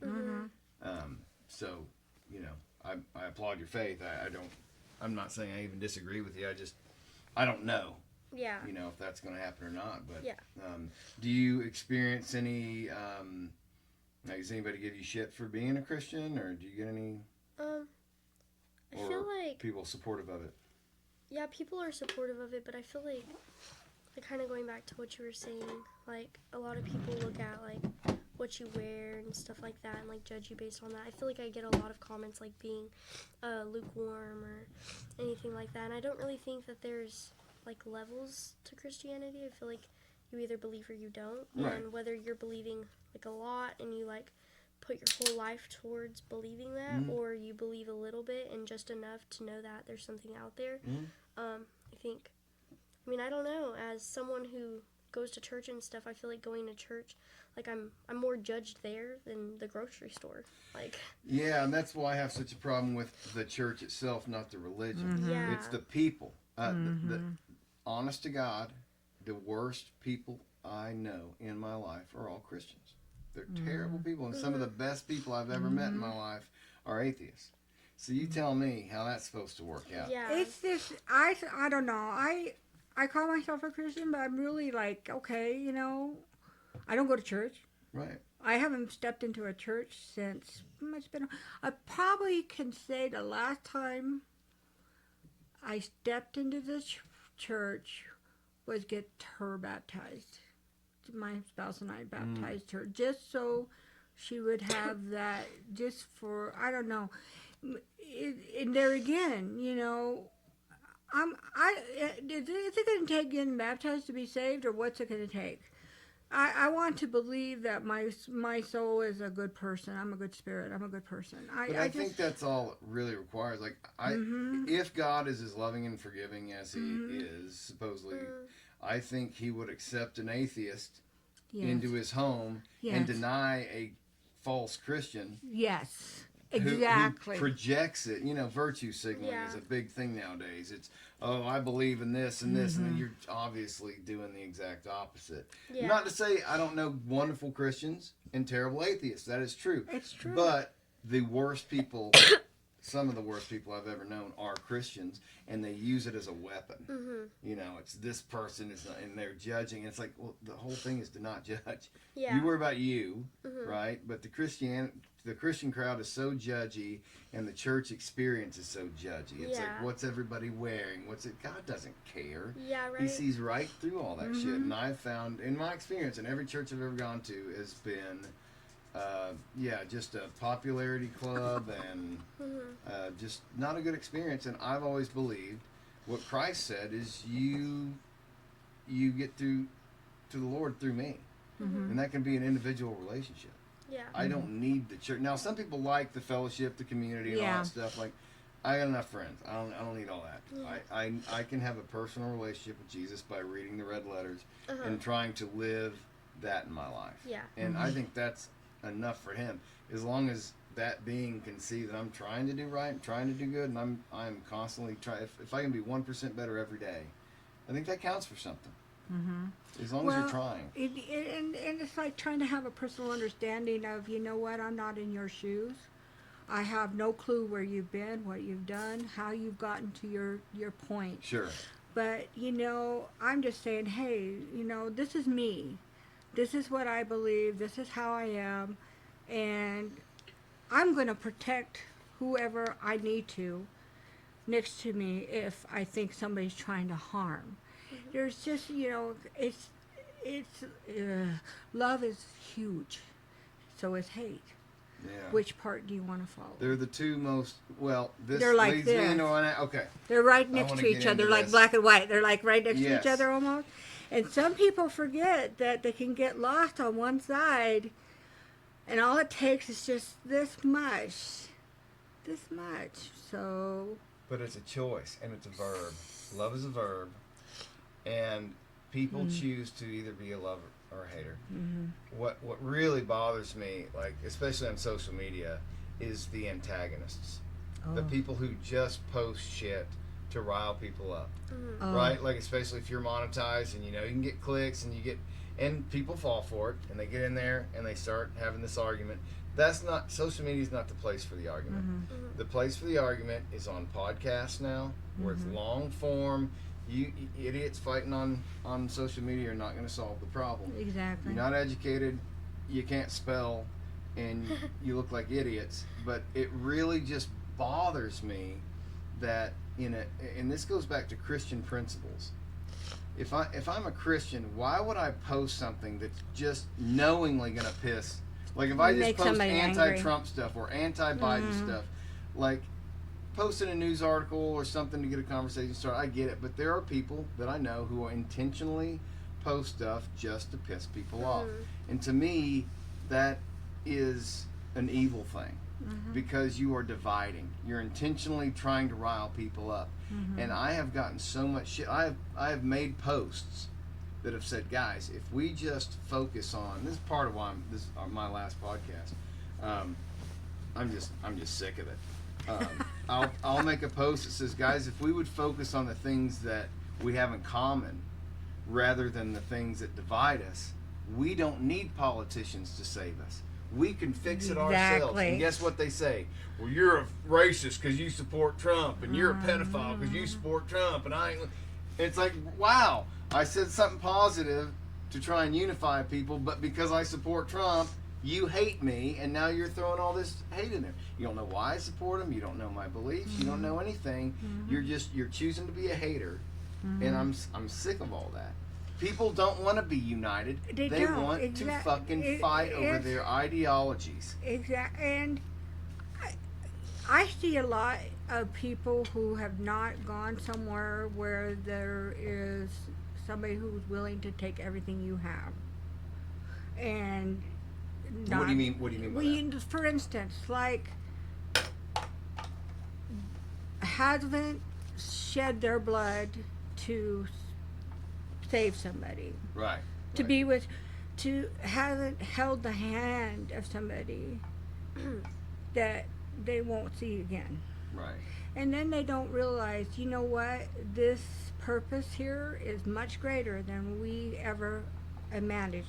Why can't we have that common ground? But why can't we have unity? So yes, why can't we have unity? Well, I had a lady that was coming on the podcast that Nicole had introduced me to, and I was super stoked. She works with women's shelters, and I wanted to talk about that. And anyway, we were chatting, on Messenger, like what we're going to talk about. We're both big Harry Potter fans and all this. And I try not to do politics on my show. I don't want to. I try not to, unless like we're covering a debate or something. Yeah. Like because it's just bad marketing. Like you should never know what somebody's politics are if you're in entertainment, right? Just be an entertainer. And I try not to do that. But I had done a video recording a song, and I happened to be wearing a MAGA hat while I did this song. Well, this lady reached out, canceled her appearance on the podcast because I was a bigot and a racist and every name she could list. And I'm like, wow, I'm actually none of those things, and I would still like to have you on. And basically, she's like, absolutely not. I won't be around, you piece of shit. It's like, wow, man. Okay, so you have no interest in unity, and she's running a shelter. And these are the people who are choosing hate. Because if you support Trump, I hate you, and I hate everything you stand for, and that is why, like, people keep voting politicians in thinking they're going to save us. No. They're not. We, and not to, like, go against your beliefs, but I don't think Jesus should have to come back and save us either. Like, we should be able to do that as a species. Yeah. Love by using the teachings in the Bible. Yeah. Right. Loving each other, accepting each other. That's what saves you. We can disagree. We can do it respectfully. Yeah. And we can have conversations. And we may ideologically just come to an impasse where we say, I just don't believe in that. No matter what you say, I'm not going to get behind this or that. Yeah. But I can respect where you're coming from. Exactly. Right? You're never going to always agree with people, but it's just about, it just doesn't seem like people want to be unified. It Well, seems like they want the hate. I don't. It's like, for instance, I raised Jack Russells. I raised them for so many years. Hunted, showed, traveled the country doing that. So I have a lot of friends all through the Really? U.S. Yes. So I have a lot of friends who are on the other side, and I'm like, okay, but you're going to sit there and tell me I'm deplorable. Okay, I'm deplorable. Why am I deplorable? Right. Why am I deplorable? Why am I deplorable? Tell me, why am I deplorable? I can't tell you why. I can't. I can't think of They can't anything either. I've done that has been so bad Right. that I've already asked for that forgiveness from somebody. I don't need it from you. Yeah. It's like, okay, Yeah, you don't need forgiveness. you're going from to you. call me deplorable because I don't like somebody taking down a whole, your situation with Rodney King and Michael Brown are totally two different situations. Totally two different situations during political hotness. Right. And it's like you've allowed stuff like that to taint really what we're about. Oh, absolutely. And even the people of skin color are saying, we don't need this. We need unity. We need But this look at how country to build. We need this country's finances to be good. We need to be able to help each other. Right. But look at what happens to somebody like a Candace Owens. If they get Oh, successful, yeah. the left calls them an Uncle Tom. They call them all kinds of names. So it's virtue signaling. It's not that you support minority, because if they ever get out of the bucket, the crabs want to pull them back down. They don't want successful black people being Republicans, or they will call them every name in the book. It's all hypocrisy. And I don't believe in left and right dichotomy anymore. I just don't.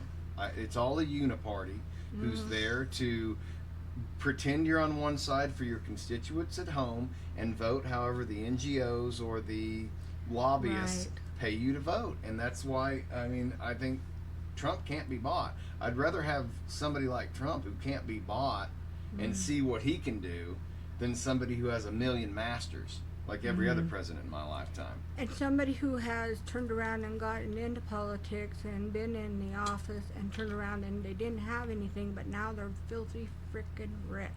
How did that happen? Because they have insider trading, they have all the deals. You can't tell It's me. elite, and I think well, you have two tiers of justice for you and me, right?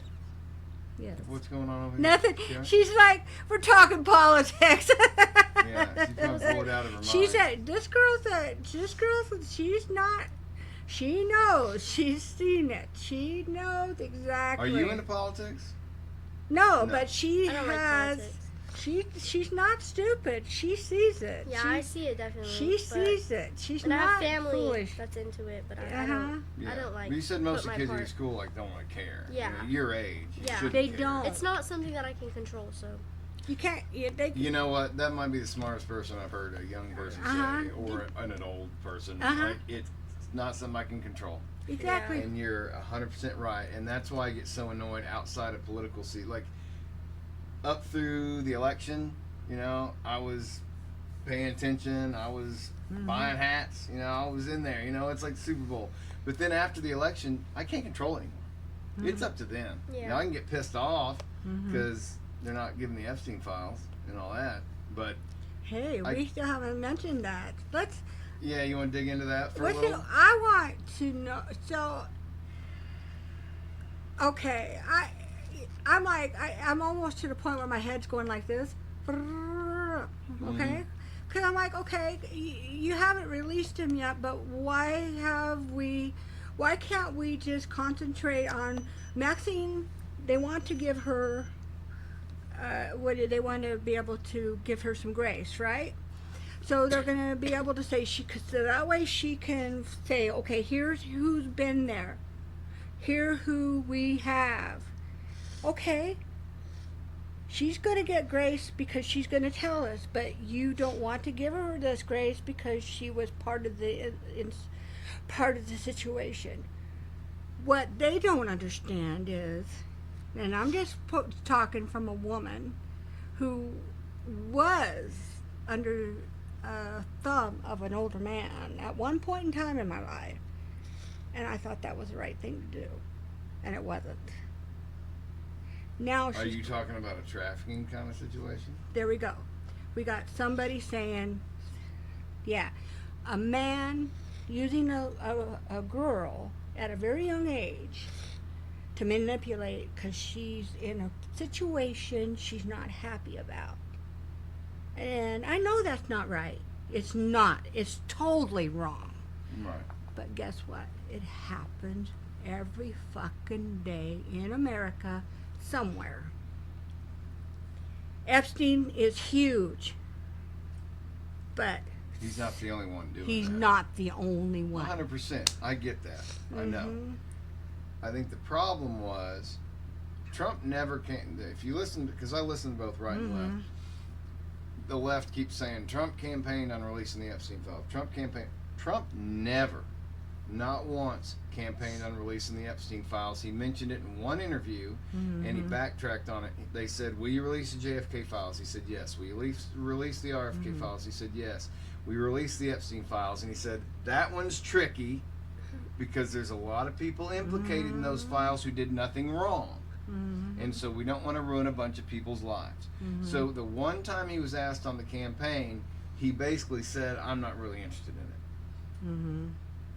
But Kash Patel, his FBI director, and Dan Bongino, his deputy director, have been spending 2 years on podcasts saying, day one, we need these files released. Pam Bondi said, "It's on my desk. We're going to get these files." They created this situation by saying, "We're going to give it all to you." And then they gave out binders to a bunch of influencers who had a bunch of redacted shit. We got nothing new. Nothing new. And then Trump gets asked at the end of a, what do you call the meeting of the secretaries, about, well, Pam Bondi gets asked, and Trump says, "You're asking about Epstein? Like, who cares about Epstein? The guy's a loser. Like, who cares?" And so is Trump that out of touch with his base, especially his internet base? Or does he know that he's in the files, which he is in the files? He probably is. I mean, you have to. But that doesn't mean he did anything wrong. It doesn't mean he did anything wrong. Exactly. It's like, okay, I don't know. I look at him and I think, whoa, yeah, you know, he's got a hell of a family. I mean, come on, you know, his kids are fantastic. His wife is like top notch.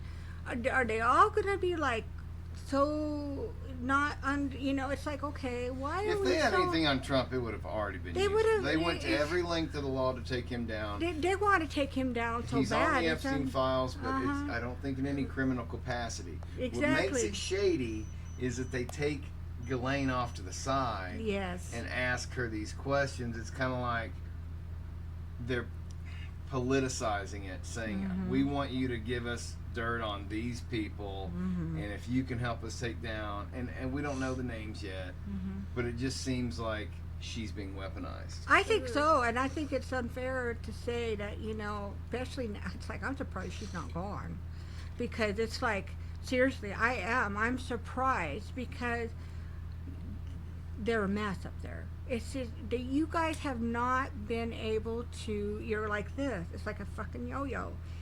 Well, Why? it's embarrassing to the administration. It's embarrassing. It's embarrassing to America. It's embarrassing to America. You're right. It's embarrassing to America. And America. it's overshadowing all the great stuff Trump's doing right now.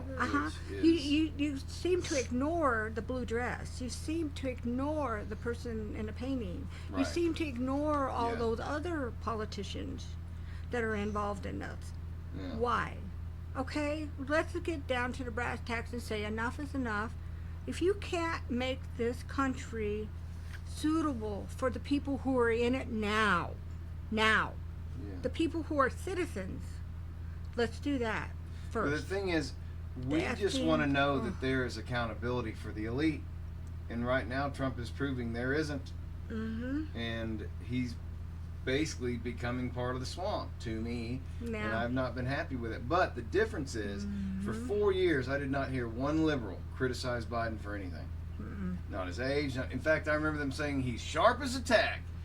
Sharp or never, right? But as soon as Trump basically dismissed the Epstein thing, I saw the entire internet MAGA base tell him to fuck off. Mm-hmm. And for being, and I've been told this many times, you're in a Trump cult, you worship him no matter what he does. Really? Mm-hmm. That's interesting, because right now I'm pissed. I'm not very happy And so about it who's either. in the cult? The people who said Biden was in shape for 4 years, or the people who voted for Trump who are saying, no, son, we want Epstein, and we want it now. We want it now. Even if you're on the list. Mm-hmm. What capacity? Let's find Then out everything. If Trump was doing something illegal, I want him in jail. Mm-hmm. You know what I mean? We don't sit there want him in office if he's just as guilty. If he Come if he on. was diddling kids, he needs to be in prison with the rest of them. Exactly. Hopefully that's not the case. All of his flights were domestic, and a lot of times his family was with him. Mm-hmm. Okay, but you can also commit crimes in a domestic flight. Not all crimes were on an island. I think it's just so convoluted, and so I think everything's information wars right now. It's their narrative versus this narrative, Exactly. right? As soon as the Epstein thing got hot on Trump, what did they release? Oh, we got evidence that Obama was behind Russiagate. And so it's like, look over here now. Uh-huh. And us, the people, these stupid idiots that we are just over here, whatever you tell us to look at, media. And it's like, no, focus on COVID. Focus on the American businesses that got shut. Let's get Fauci on the hook for something. Like, we have such a short memory, and we're so terrible. stupid. It's terrible. It's like But it's our fault as human beings. I don't know how you can tell me I'm deplorable when I sat here and I watched this, I watched that. I mean, I'm not the one that's deplorable. The people that don't want to tell the truth are the deplorable one. It's like, come on, we're not dumb. We see Well, this.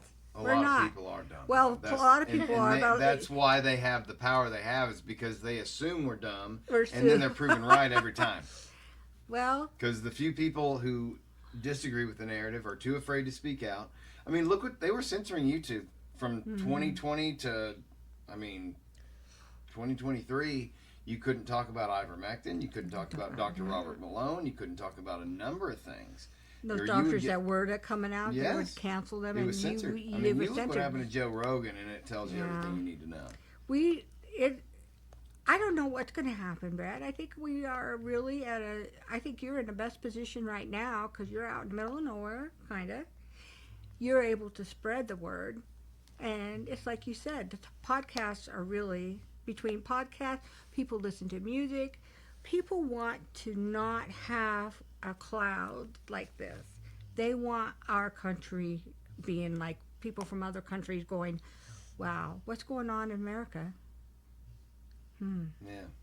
I can't even, and I used to travel outside of the country a lot, and I Did haven't you? been anywhere in a while. Yeah. And every time you go somewhere, everybody's like asking you, and it's like, I'm just an American. Yeah.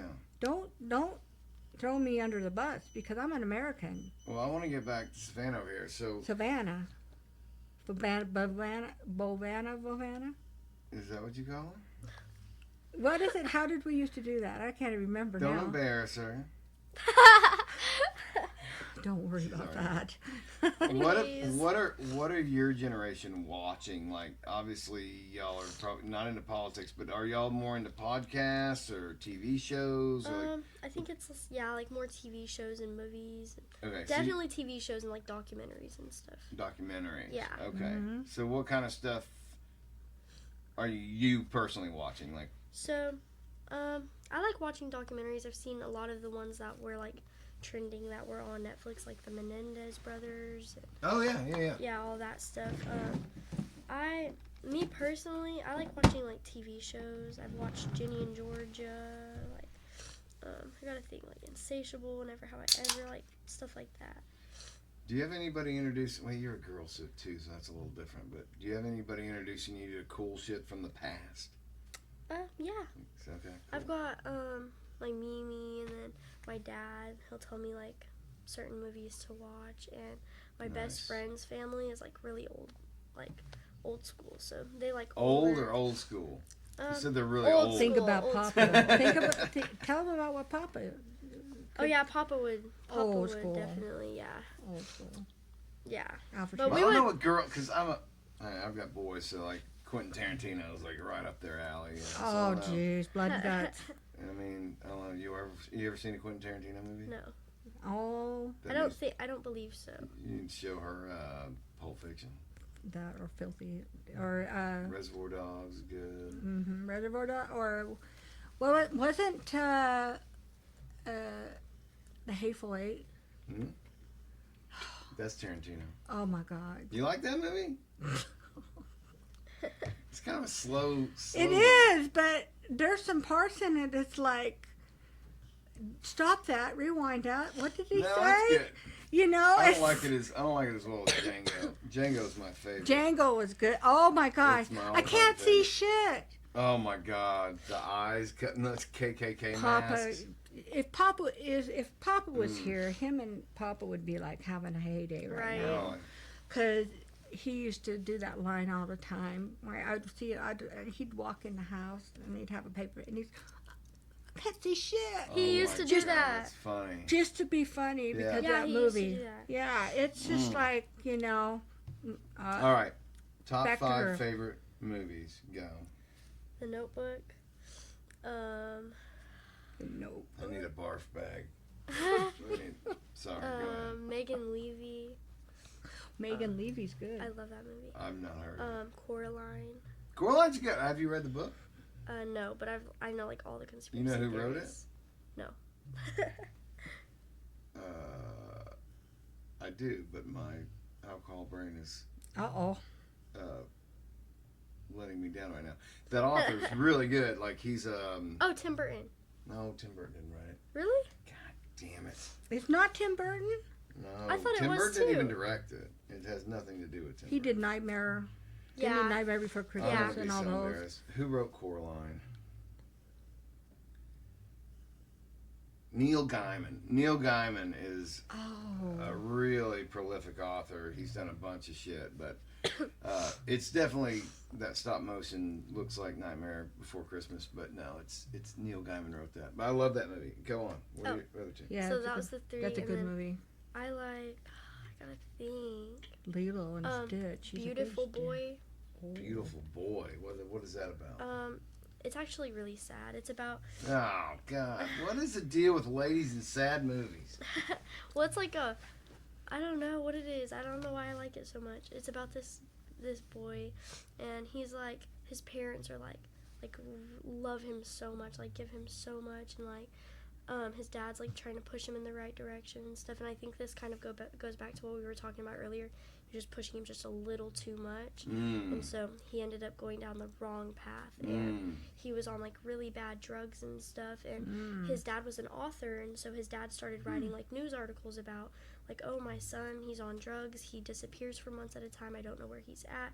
He's like a little bit older at this point. Who's in that movie? I don't know. It's like it's somebody that plays in a lot of movies. That's I just an don't know his name. interesting. I don't know. I haven't seen it. I don't even know who's in it. It's so a Keep really, telling about really the premise good while I look this up. And So, his son like disappears. Like he's 18, so he's like staying with his dad every now and then. who is in the beautiful? This is the part of the podcast where the host is intoxicated people. Okay. Well, Who stars in the movie Beautiful Boy? Hey, once we get past the 2 hour mark, we're not even at the 2 hour mark. I'm already feeling good. The movie stars Steve Carell oh. as David Sheff and Timothy Chalamet. Yeah. He's Steve Carell, so he's actually Okay. serious in this movie. Yeah. Okay. Because he's a funny actor. Yeah, he's serious in the Yeah, movie. he used to be. Yeah. Anyway. And What are he's your the versions? dad. Okay. And then the Timothy is the son, I believe. And What else is in that? Is that kid in? That's not the kid in Dune, is it? I don't know what that movie is. The kid that he's in movies Who the too. hell is Timothy? I don't know these people. What? Well, I'm so old. You know, I don't have my phone Timothy- on, or I would look, but you know what? I know faces, Chalamet. but I don't know the names of these people, I these gotta look up- actors. I I gotta don't Google keep it. up with these newer You would ones. recognize. Show me a picture of Timothy Chalamet. Yeah, it's the kid from Dune. Yeah. Look at this. I mean, good lord, ladies. Is that what y'all are into now? Not me. I think he's ugly. You think he's ugly, so Yeah. you're not one of the people who think that's hot? No, he looks like a female. I do not disagree. All right, next question. Next person. Who's the sexiest celeb Oh, for you? I don't know his name. He's off of Good Girls. His name is Rio, off of Good Girls. I just don't know the actor's name. Who plays Rio on Good Girls? Oh Lord. We're gonna find out. That man. Manny Montana? This dude? Oh, yes, look at that. She's He's so fine. what? Don't the ask me. I don't know. I'm gonna have to put her. I'm gonna have to throw her in the room and lock He's the key. only cute in Look the at movie. this. Where's the kid? Like, this is what the. He's only cute in the movie. Or in the show. I mean, Okay. can I show you a picture of a real man? Yeah, go ahead. All right. You gonna show her Grizzly Adams, or who are you gonna show her? I'm just pulling up a picture of myself. There you go. Here we go. This is. Oh don't my you think that's gosh! something you should aspire for. No. I mean, this, guys. Look. I mean, this is. I mean, like, how can you Hey, hate? That's listen. wild. I had, you know With what? lice in his I'm like, beard. yesterday I was Lice making her- in his I was beard. trying to make her listen to Nine Inch Nails this morning. I guess that's not appropriate. Let's Ah, 9 Inch Nails. No, not appropriate Not for for- anybody. I mean, Well, it is. I mean, shit. she's at this. Yeah, she's pretty versed, so she knows. You know, it's like. Well, I wanted to get into like her favorite bands and stuff too. I got Oh. She's not a bit. I told her that you were a Southern rock guy. my kids are kind of in a silo because we homeschool. I mean, they do a lot of stuff, but it's like I'm very aware of like what my kids are into. You know, we do a lot of that together and stuff. But like, I don't know. Like, I know what their friends are into and stuff, but like, just as especially, I've not talked to a lot of 16-year-old girls. So like, what are you listening to, like musically? What's cool? I think I'm listening to a lot of Billie Eilish. Billie Eilish. Okay, I actually know that name. I love her. Yes. Couldn't name you a song, but here she's talented. Yeah, she really is. Okay. I love her. I gotta think. Billie Eilish, Frank Ocean. Frank Ocean, not a name I know. What kind of stuff is that? It's like, I don't know how to explain it. It's like a I'm lot gonna like go Billie- listen to these. Yeah, it's like a lot like Billie Eilish. It's like Mm. kind of slow. Some of them are kind of slow. Some of them are kind of like upbeat. Okay. But I don't really know. They just kind of like fall into the same category. I think. Well, what's your take on Taylor Swift? She's okay. Like some songs I'll like listen to. I went to the Eras tour, but I like went to it in the theater. So like got to see it live in a theater. That was pretty cool. But I mean, like I know all of her songs and stuff because I used to like her, but I don't really like her. I don't really listen to her now or anything. Why? What changed? You used to like her, but now you don't. It's just like not my music anymore. I think I Did just you grow or did she change? both. Oh. Both, yeah. Smart answer. She's listened to just about everything because we listen. Yeah. I listen to I like everything. I'm waiting for her to drop like Megadeth. Is that gonna come out? no. That's not gonna happen. What I if you- think the side like that side of music I listen to like Suicide Boys and like Lil Peep and like Listen, yeah, what your dad listens to. You know, like Fuel, Caesar, Korn, Not your My My stuff. Chemical Romance. Five My- Finger Death Punch. No, not my stuff. That's what he Maybe listens to. what's his name? I forgot his name. You're there's a- listening to Volbeat? No. Hailstorm? No. We saw them last night? Thursday night at the Amp. At the Volbeat's one of my kids' favorite bands. Swedish metal band. In think Metallica with like catchy choruses. Okay. So we saw them Thursday night. And Hailstorm opened up for them. Hailstorm's fronted by a girl named Lizzie Hale, LZZY, spelled like Ozzy. and Ozzy did his last concert on July 5th. Yeah. He only did 9 songs, but Hailstorm was one of the few bands that got to open up for that set, and so we got to see them the other night. She's super talented. Her brother's the drummer.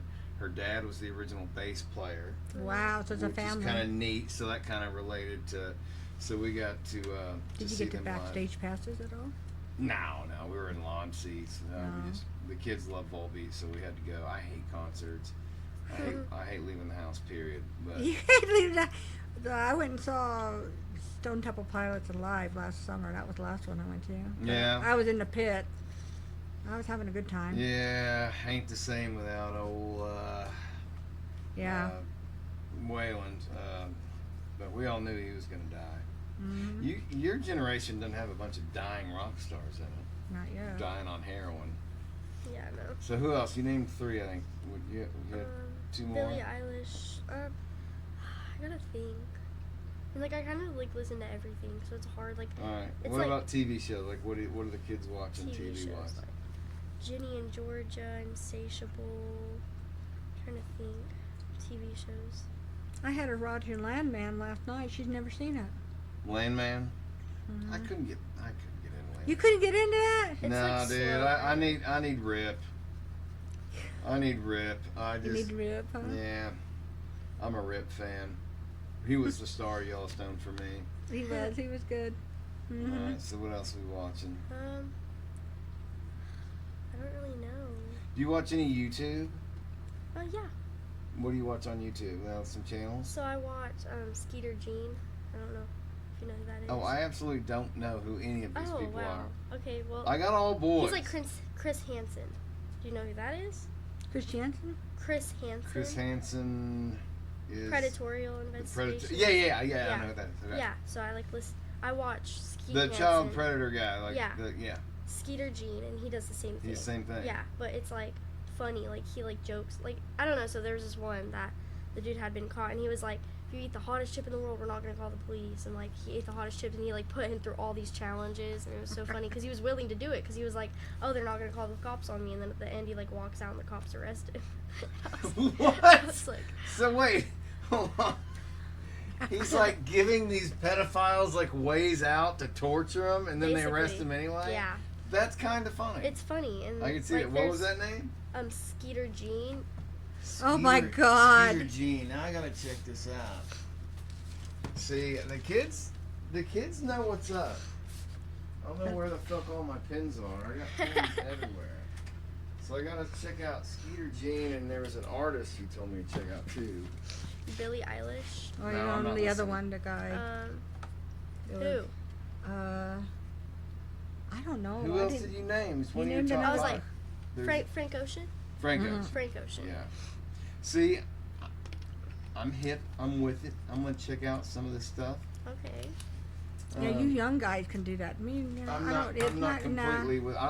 I like to know what's going on in the world. You know, like I'm pretty siloed in like the kind of music I grew up with. My dad's music, and then my music, and that's it. Mm-hmm. And unless there's somebody I trust, Mhm. so I always have people like, "Oh, you play in a band, so you would like this." No, that doesn't mean That anything. doesn't necessarily mean But there's you'll only like a couple people I trust, and when they tell me a band, you know, I check it out. But you know, since like 1996, that list is very small of bands that I've gotten into. It's mostly metal at this point because rock and roll is completely dead. Rock and roll went the path of either country, pop, or metal, It did. and those are the three. Yeah, it did. It And did. We had the best at rock in the 80s.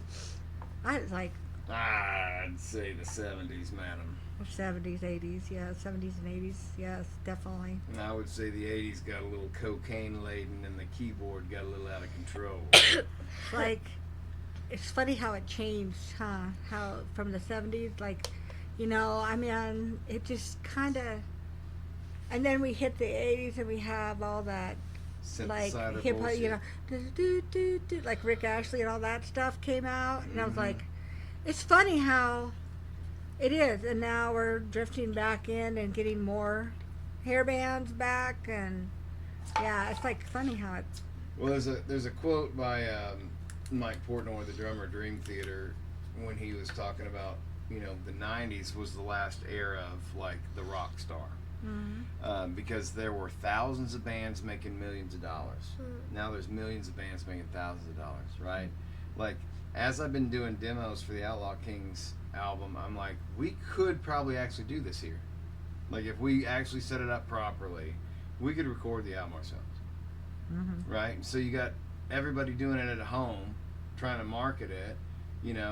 The record label is something you don't need anymore. Used to, that was the only way to do it, but then they had control over your music, and that's what I turned down, is the record deal, because they wanted me to work with a team of writers, and I'm like, oh, you're already basically stealing a percentage of my song, because I got to share it with somebody else. Like, I don't need somebody else to write a song. I know how to do this.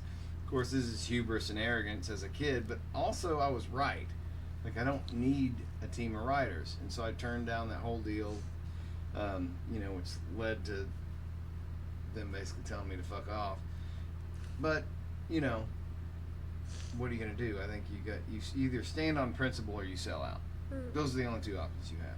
Yeah. And standing on principle gets you nowhere.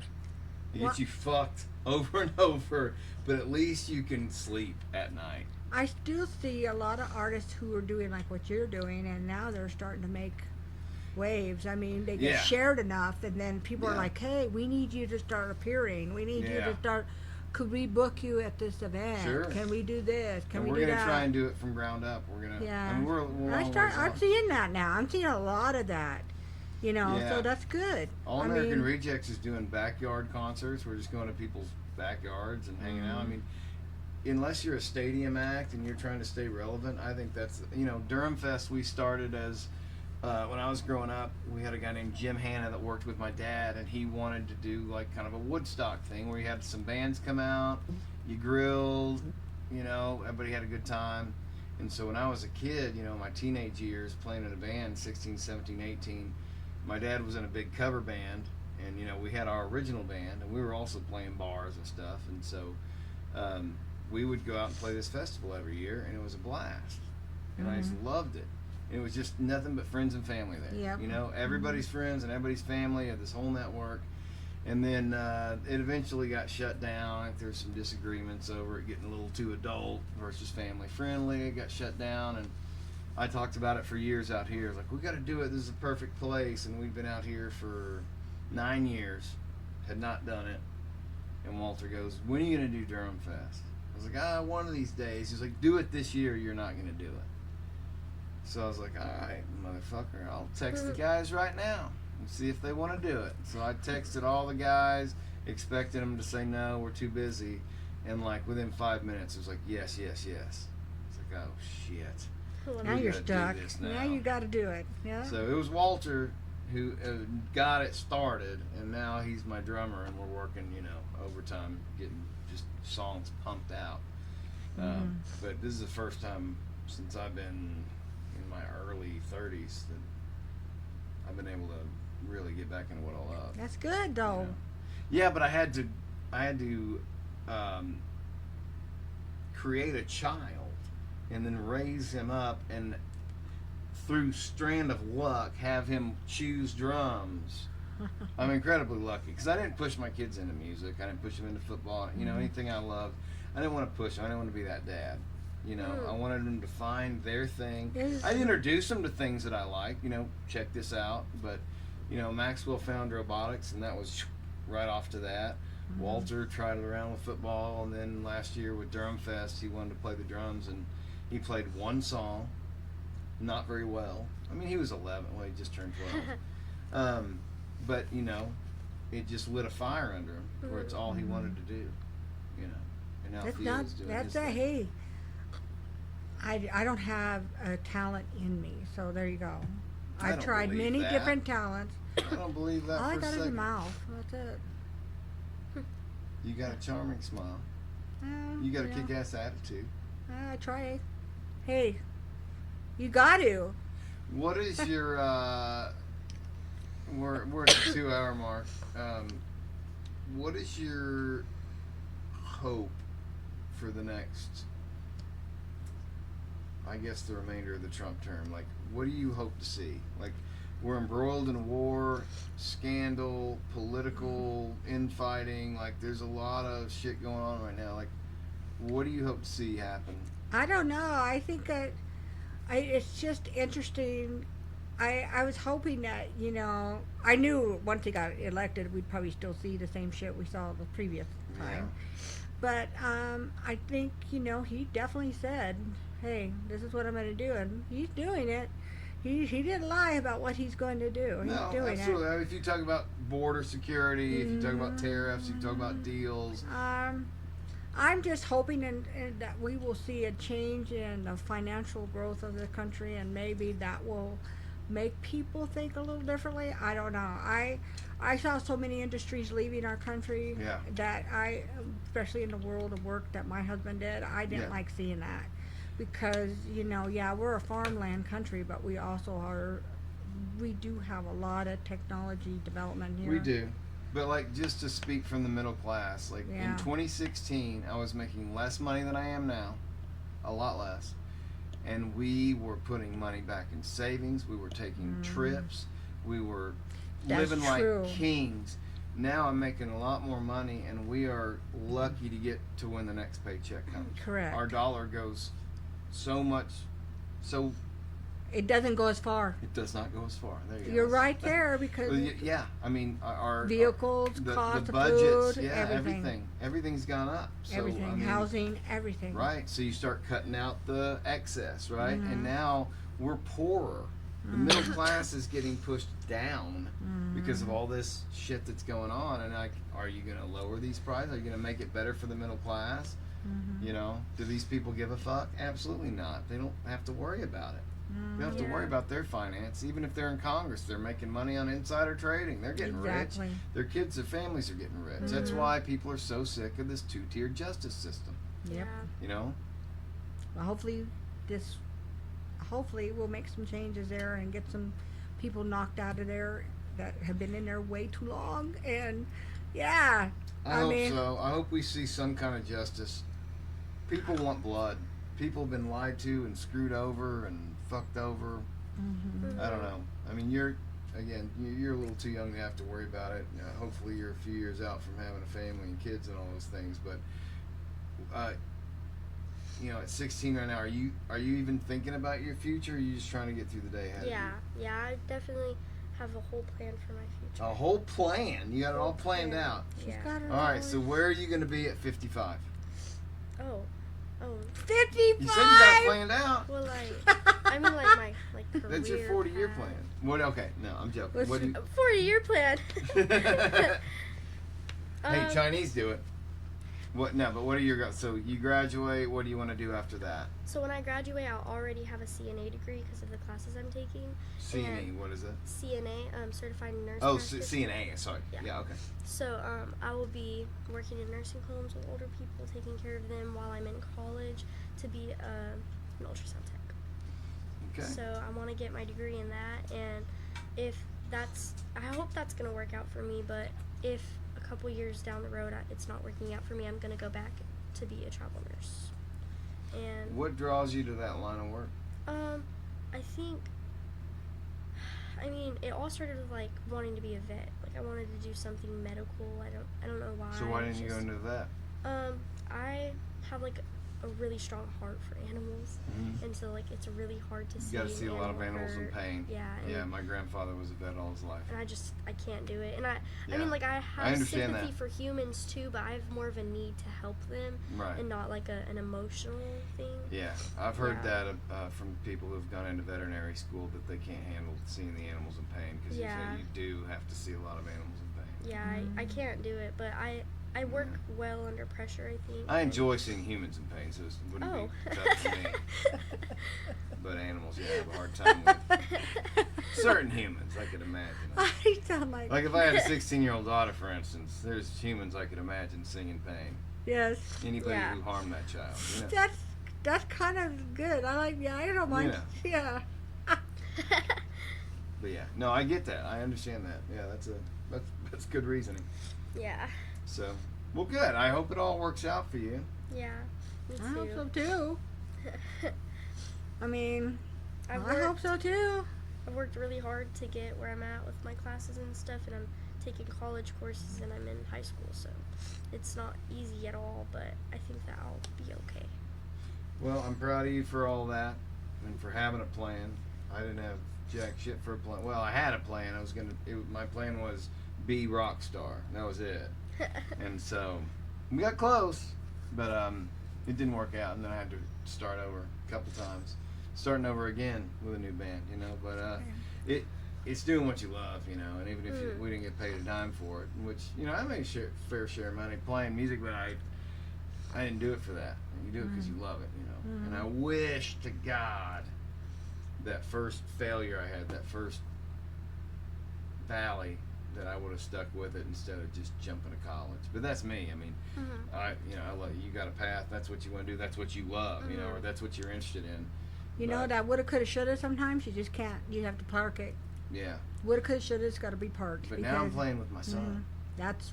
I think that's pretty cool. So maybe. And you never know. You might be watching him someday, and you're going to be in the audience with your phone going, "This is my son," and there's 20, 30, 40, or whatever people. You don't know.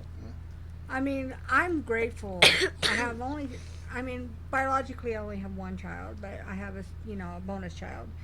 So I'm grateful I see one of them being successful. The other one, she's still struggling.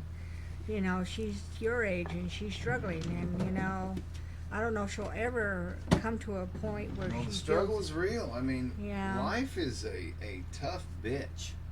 It can be. You know, there's no cheat codes. It's you get into it what you put out, or you get out of it what you put into it, and you know, my focus is just wholly on my kids, and I don't care about anything else. And I think that to me is the most important investment I can make. It's not about the money, it's investing in my kids, and not even for them to make money, just to know that you have parents who love you, care about you, who support the shit out of you, who will go down every journey you want to go down. Like Theo's into fishing right now. I fucking hate fishing, but it's like, all right, really? oh God, it's the most. God, I love fishing. I really get shot in the forehead and go fishing, but he loves it, so it's like, all right, let's get into this. That's what you do as a dad, you know. It's not always as easy as you want to play some music. Of course, you know, play football or whatever it is. You know, sometimes they get into stuff that you just aren't interested in, and as a dad, that's your job to get interested in that thing and learn how to do that thing so you can teach them that thing. Exactly. Or you got good buddies like I do. Stillwell, my buddy Matt Thomas. You know, I got a bunch of buddies that love fishing who are willing to step in. You have that, you know, takes a village kind of thing. Yeah. There you go. It's like, well, where we played Durham Fest 3s out of Mill Creek. That's my dad's best friend from kindergarten. Rick Owens owns that place. That's a nice place. And he's the one that got Theo his dirt bike and has been, you know, taking care of him, and he's kind of adopted him as his surrogate grandson. You know, you got some people outside of the family that are just, you know, priceless. That are family. You know, that's why I've always thought blood is bullshit when it comes to family. Yeah. Like, I've got blood family that I'd like to see fucking dive off a cliff, where there's people that aren't related to me at all that I would lay my life down for. I get that. I'm like, hey, my family's a burning bush. My friends are more family than my. Yeah, no, I have a lot of friends that are just as close as family, and I don't know if you're a biblical expert or you know what chapter or verse this is, but there's a scene where Jesus is in with his followers, and his mom shows up outside, and somebody comes in and says, "Hey, your mom's outside," and he's like, "These are my mother and brothers in here." He's talking about his family, his followers, his supporters. You know, it's basically like blood doesn't mean shit. You know, and I've always felt that. I know. It's as you go through time, you kind of see that sometimes, and it's like, oh, it's sad. And yet, then the only thing I don't like about that is when I do see a really tight knit family, it's like losing a mom early. I always would see moms, and I'd be like, I see a mom with her daughter, and I always wish I had that. Or as they got older, or when I had my first child, I was like, oh, you know, I wish my mom was here, you know, stuff like that, or even my dad for that matter. But at the same time, I'm just thankful. I'm blessed. I am. I can't be. I'm not in a cardboard box underneath a bridge somewhere asking somebody else for help. You know, and my heart bleeds for people like that because I don't know their situation. Some people do it by choice, though. I've seen a Yeah. lot of interviews by people who say, you know what, I don't have any responsibilities. I don't, I can go out and beg for a couple hours, get enough for a meal, and then I'll have to deal with the stresses. Yeah. You know, have to deal with, some people choose it. I personally want to have children. I want to, it's to me, that's the only way to immortality, right? Either create something that outlasts you, which is, hopefully my music will outlast me, and your children to carry on at least some semblance of your name. Yes. That's immortality to me. And I want my kids to go forward into the world being kind people, good people, but also people who don't take shit. And I think that's where America, at least, I can't speak for any other country, we've been demasculinized.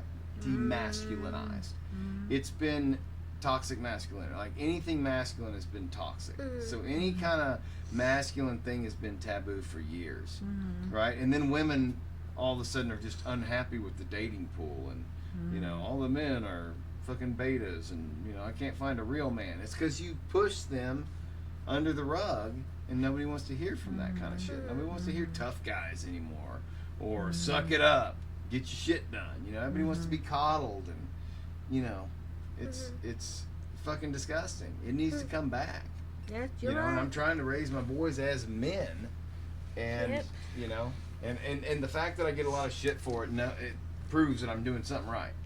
Like if I don't think you're doing anything wrong. It's just no. I'd rather have a guy who has a little bit of grit underneath him, and a boy that's been taught that as well. Treat a woman good, treat your women right, and respect your elders, and don't find an excuse. Find a solution. Yeah. Always find a solution. Yeah. There's always a solution for something, no matter what. Your Well- boys are great. I enjoyed them because they were, because we were sitting there and I'd see them over there, and your sister, she was so sweet. I mean, you got it good. I think your word is really well. I think you have a great way of reaching an audience. You're a patriot. And keep speaking for the middle class because, the middle class needs more people to speak up. We do. We need to see more success out of the middle class. My goal is to try and take this band and make it a money maker without any outside help from a label or a manager or anything like that. It's gonna be tough, but I think if your product is quality, then I think it's possible. It's hard to punch through the ceiling, though. You have, like the quote I told you earlier, thousands of bands, millions, thousands. There's millions of people trying to do it online now because they know you don't need that, and it's easy to take that shortcut to, take the record deal or whatever. I see thousands of bands posting songs and doing all that stuff. It's hard to punch through, but if you have a good product, I don't know how it takes one viral video. Yeah. I don't know how you make something viral. Like that's the great $1 million question, right? But regardless, you just go at your own pace. You start small. You do a couple of shows. You put on good performances. The word will spread. You get it online. This is something I didn't do with Durham because when Durham was around, we started in 03, so social media wasn't really around. YouTube was kind of a weird deal. We were too old to really embrace new technologies. So we were still putting out flyers, we were fucking pasting cars and putting them on all the music boards and all that shit. I wish we had embraced social media a little bit more, especially because we played up until 2012. Like, we could have definitely embraced it, but none of us did. And so now, like, coming back again, 13 years later, it's like you have to embrace social media. You have to utilize that. Well, yeah, and even in 2003, though, there wasn't really a lot. I mean, I was just getting a cell phone in 2003, and I had a husband that was in the technology development business. Yeah. So that's how we did life. Yeah, and that's when our band kicked off, and so that we were used to that. But as you just don't. As it progressed, we just failed to adapt. Exactly. And that's how businesses fail, right? You fail to adapt. Now, we did have a following, so like we didn't really need to do it because we already had a built-in audience. I'd been in multiple bands, and so we really didn't feel it by not using it because we had a we had a good following, so we didn't really need to use it. Now, starting over years later, 13 years later, as a completely new band, I'm gonna have to utilize it. What do you think, if you could play as a warm-up band for somebody, who is your dream band to warm up for? Who would open up for? If I could open up for any band that's still around or all time? Wow. If it was all time, it'd be Zeppelin. Current. If I can open up for any current band,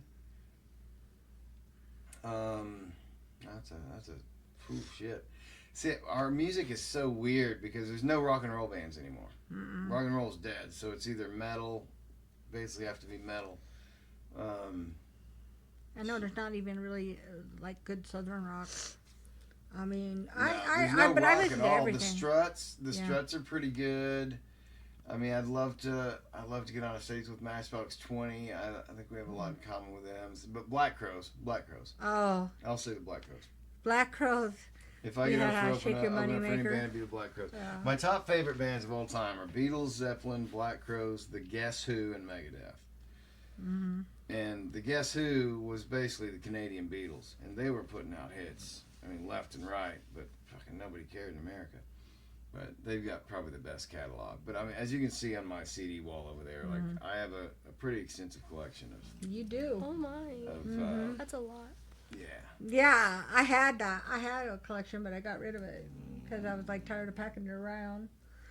We'll quit moving all the time. I know, but then it's like, I'm done. So what are you doing down there now? Where you're at now? Nothing. So I'm why'd you move retired. down there? Well, housing was a little bit cheaper down there. Prairie Grove was growing like crazy. Right, but there's still the issue And of I you was abandoning trying Maine. to keep myself central, and I was looking north, I was looking south. I have friends in Texas. You know, I'm like, yeah, I've just moved so much that, I you just know. feel like I just, right when I found you, you abandoned me, and I just, the sense of loss. I It's was only really, like an hour. Yeah, I know, right? It's only an hour, and I thought it was going to be 2. And I was like, I was I so can't ready. make Messaged it. me, I'm You leaving. I'm like, shit, I got all this stuff I got to do. Like, what is she doing? Oh, it seems like you've been doing just fine without me. We were just So gonna like mess around a little bit in town. No, it worked out all great. It worked together. I like Fort Smith. It's not that bad. It's actually, It's rapey. it's not too It's bad. a little rapey. I'm mean- glad you like it. Thank you for coming on the show, and thank you mostly for coming to Durham Fest. That was wild. That was Because awesome. Nicole had told me about you, and she's like, I met this lady, and I met her. She kind of told me, but she said she did tell me. She said, I'm a Trump supporter. Is that going to be okay? That's what I told her. Yeah, I know. 'Cause she That's- looked at me, and I was like, I wasn't sure where she was. And I was like, Oh. she's a little off, but I do enjoy her because she's just out there. I will say this about Nicole on record. Here's what I think. If Nicole hears this, she can either tell me I'm wrong or right.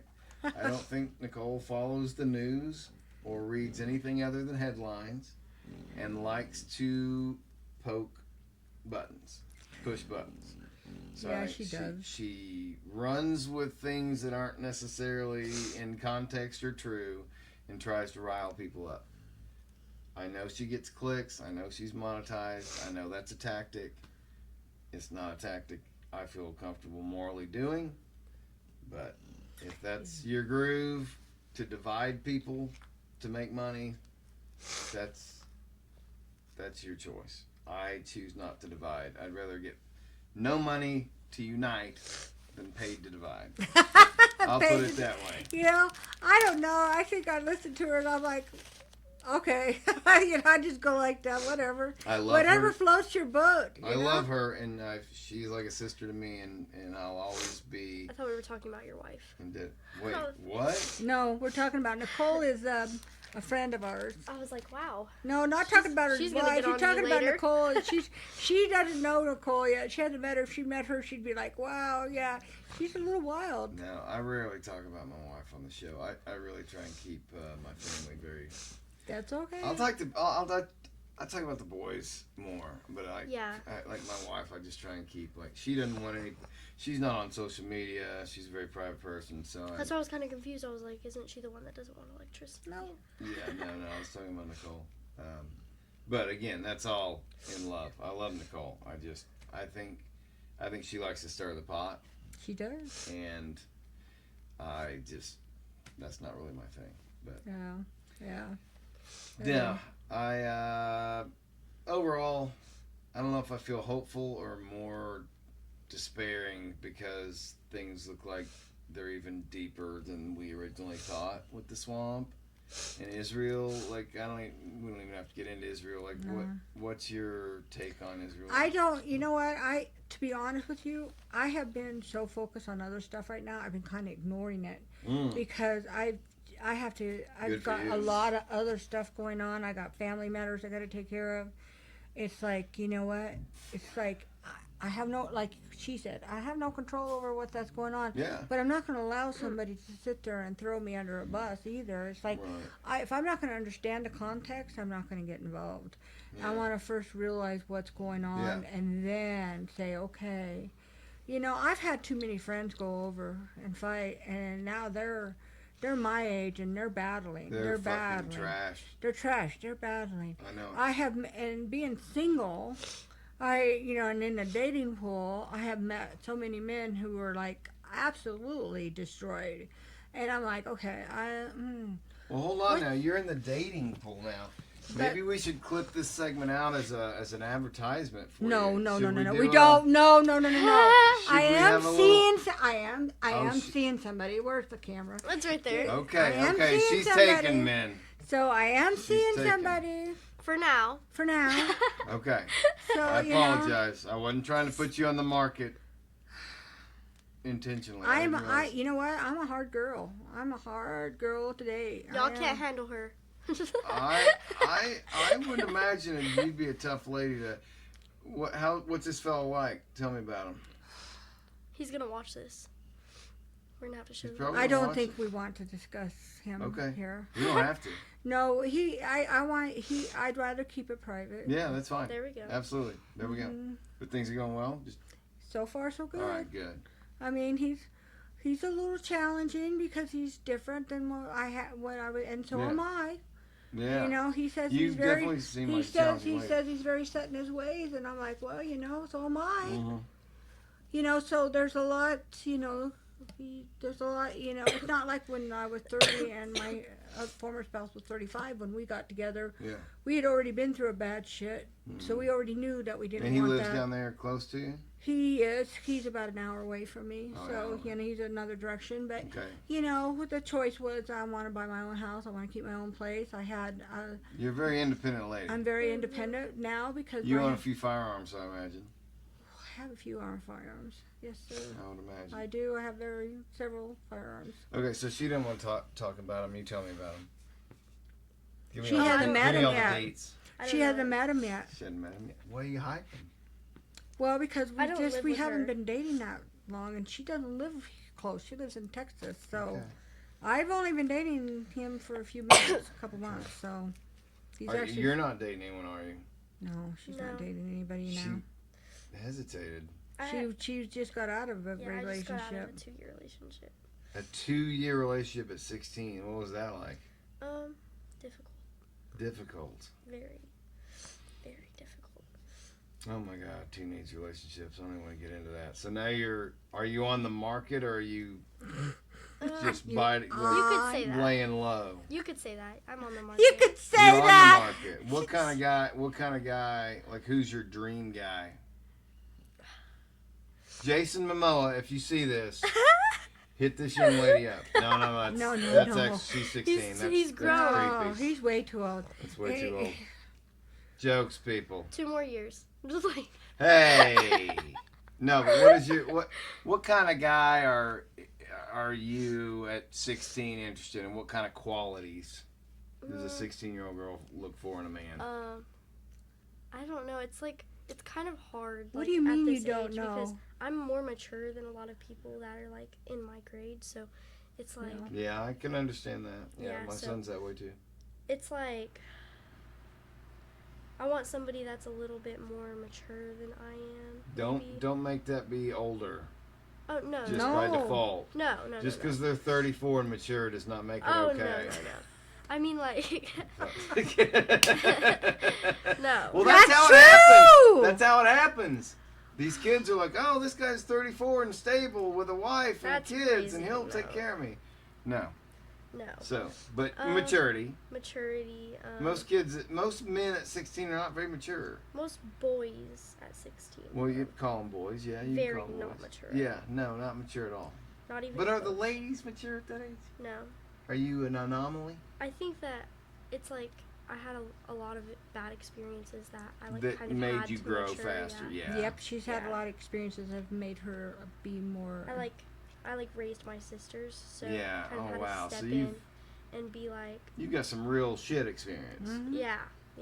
Hey, So- your sisters are how old? Summer, which is the oldest, she's 12, and Sammy, the youngest, is 10. Okay.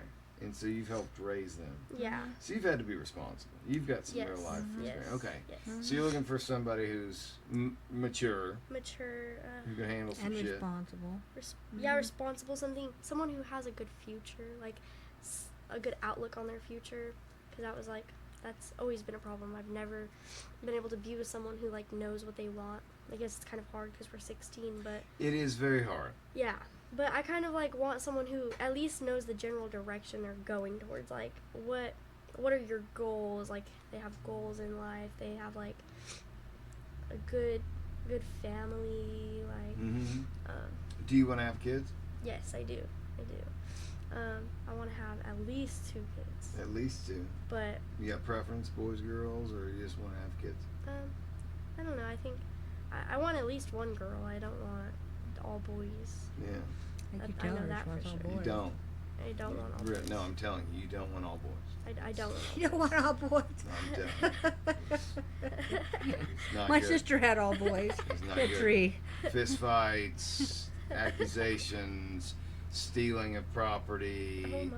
threats. Yeah, it's just not a good thing. Well, that can happen with girls too. No, absolutely. Oh, I'm girls sure, are I'm just, sure. Just more yeah, tell me common about with it. boys. I'm like, Yeah. Just more common with boys, I think. What kind of mother do you think you'd be? You'd be the authoritarian, or you think you'd be like kind of chill? I don't know. I think I'm gonna be very like. Way too young to be talking about this, kids. Okay, we're not being creepy here. We're talking generally. So shut the fuck up. This will be in the future. Yeah, 20 years from now. We're talking when she's, what, 30, That in would her be- 30s. in her 30s. Yeah, I told her. When she's in her 30s. 30s. Yes. I think it's just gonna kind of depend on what it's about, but social media is definitely gonna be one thing that I'm gonna be like really, like, I'm not gonna be lenient on that because, I mean, like, as a teenage girl who's experienced social media, it's very toxic and it's, like you said earlier, it's addicting. Like, I don't know, like I've wanted to do like cleanses from it, just like delete social media, but like I can't. I don't know. I did it. You can do it. It's easier to look. It's kind of like watching. It's kind of like watching your favorite program when you're a kid and dreaming that you could be in that situation. What was the one with? Here's a story about a lovely lady. You know, that kind of situation. I remember us as kids. That's kind of what I wanted because I didn't have this situation. I didn't have a good Right. family situation. She doesn't either. So it's kind of like hers is even. But her analogies, she's pretty good. I have to say I haven't had to worry like I thought I would, but Well, social media might not even be a thing by the time she has kids. that's It right. might be brain chips. It might be. Are you Right. gonna let your kid get a brain chip? No. Yeah, all the kids are doing it, Mom. They got the brain chip. I think by the time you have kids in 30 years, We'll see what's happening. We won't. I It'll won't. be a I lot won't be different. seeing it probably. Well, Neuralink is already on their 8th or 9th patient. So these people are getting these are paralyzed people who are now able to type and use computers with their mind. What? That's crazy. Yeah. Oh it's real. yeah, I've seen some that are like where they like put chips in where you can like talk without like opening your mouth or anything. Like a machine will talk for you, and people are putting like chips for like your house and stuff. Like you just open it with like a sensor, and they're putting them in their like fake nails and stuff so that they don't have to put a key in their house or their car or anything. It's just like I've not heard about that, but as far as the Neuralink stuff, they are really making a lot of headway with like paraplegics and things where they can control some more of their own lives. Like they can Wouldn't that dial be a good phone. if they could do that with pain too, without having to use opiates? Wouldn't that be awesome? Oh, but opiates are so great. But yes, no, that would be if you could shut down those receptors, pain receptors or whatever. But then again, that scares me because if you get a chip and it gets hacked, right? Like, you're like controlled. yeah, no, exactly. It's crazy. We're at the cusp. I Tron. think you're at the cusp. Like, I felt like when I was a kid, I was at the cusp of this new great era. The special effects in movies were better than they'd ever been. The video games were coming out, right? And then cell phones came out. Like, we were just, like, my generation was just introduced to all this. The internet.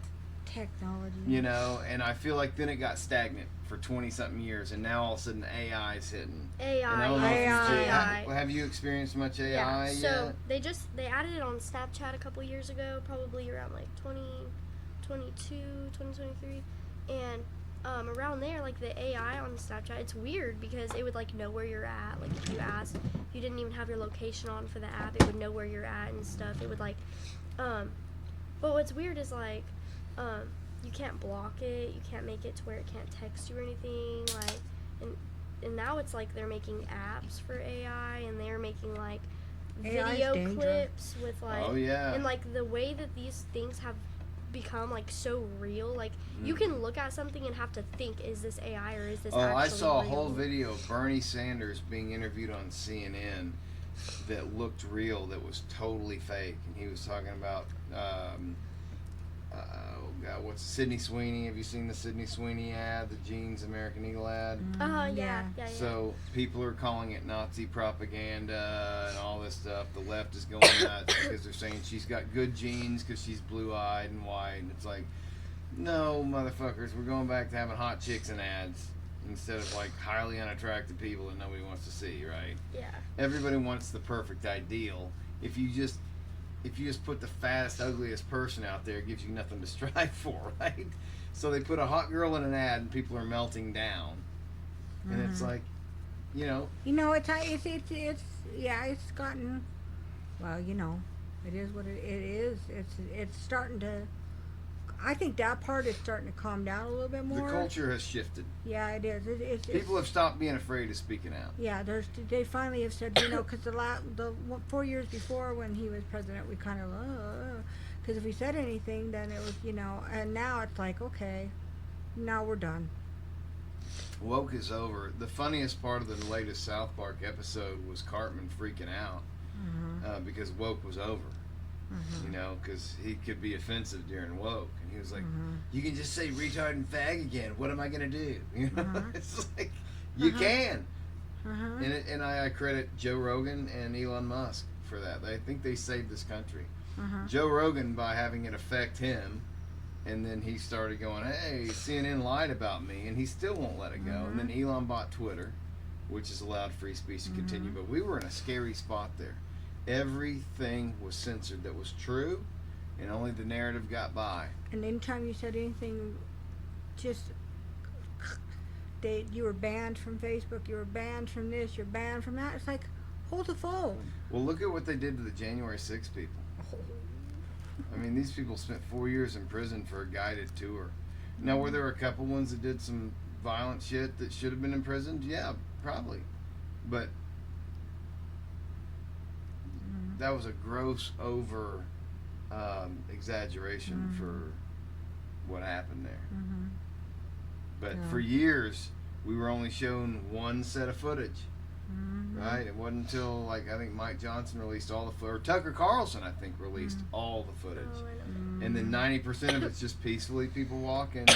And then the people who got violent because a cop threw a grenade down into them and somebody threw it back. Like, it was all set up. The J6ers were set up. Like, these political people are savvy. They know how to falsely create narratives. You know, I only lived probably 45 minutes from Ferguson when Ferguson blew up. From where? Ferguson, Missouri. Remember when Michael Brown got killed? Yes. Okay, Is that where that happened? That's where all this happened. Okay. So I didn't know that. when Ferguson blew up, What year was Daryl got acquitted. I don't remember. It was before we moved, so it must have been 2015, 2014, 2015. Mm-hmm. Yeah, 2015. Anyways, President Obama came on the TV, made his announcement, said, you know, and the way he brought his message across, you can watch it now and you can see it. You can see it. And then the enticement of what he said, the city just erupted. And officers got killed, you know, businesses got ruined. And then that just escalated everywhere else, you know. You got your Minnesota going off and blah, blah, blah, blah, blah. Well, living there, we're 45 minutes from where it happens.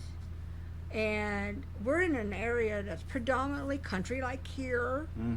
And we had a subdivision road that with you know, if anybody drove in, you pretty much saw them, and they had no way of just going around like this. They either get stuck or, you know, whatever, right?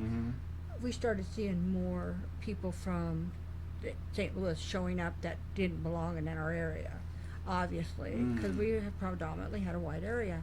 I'm not saying that these people didn't weren't there looking for houses. It was obvious what they were doing. And there was times where I looked at my husband and I said, wow, so they're going to start coming out of the area and start hitting our areas now, and we need to keep our stuff on lockdown.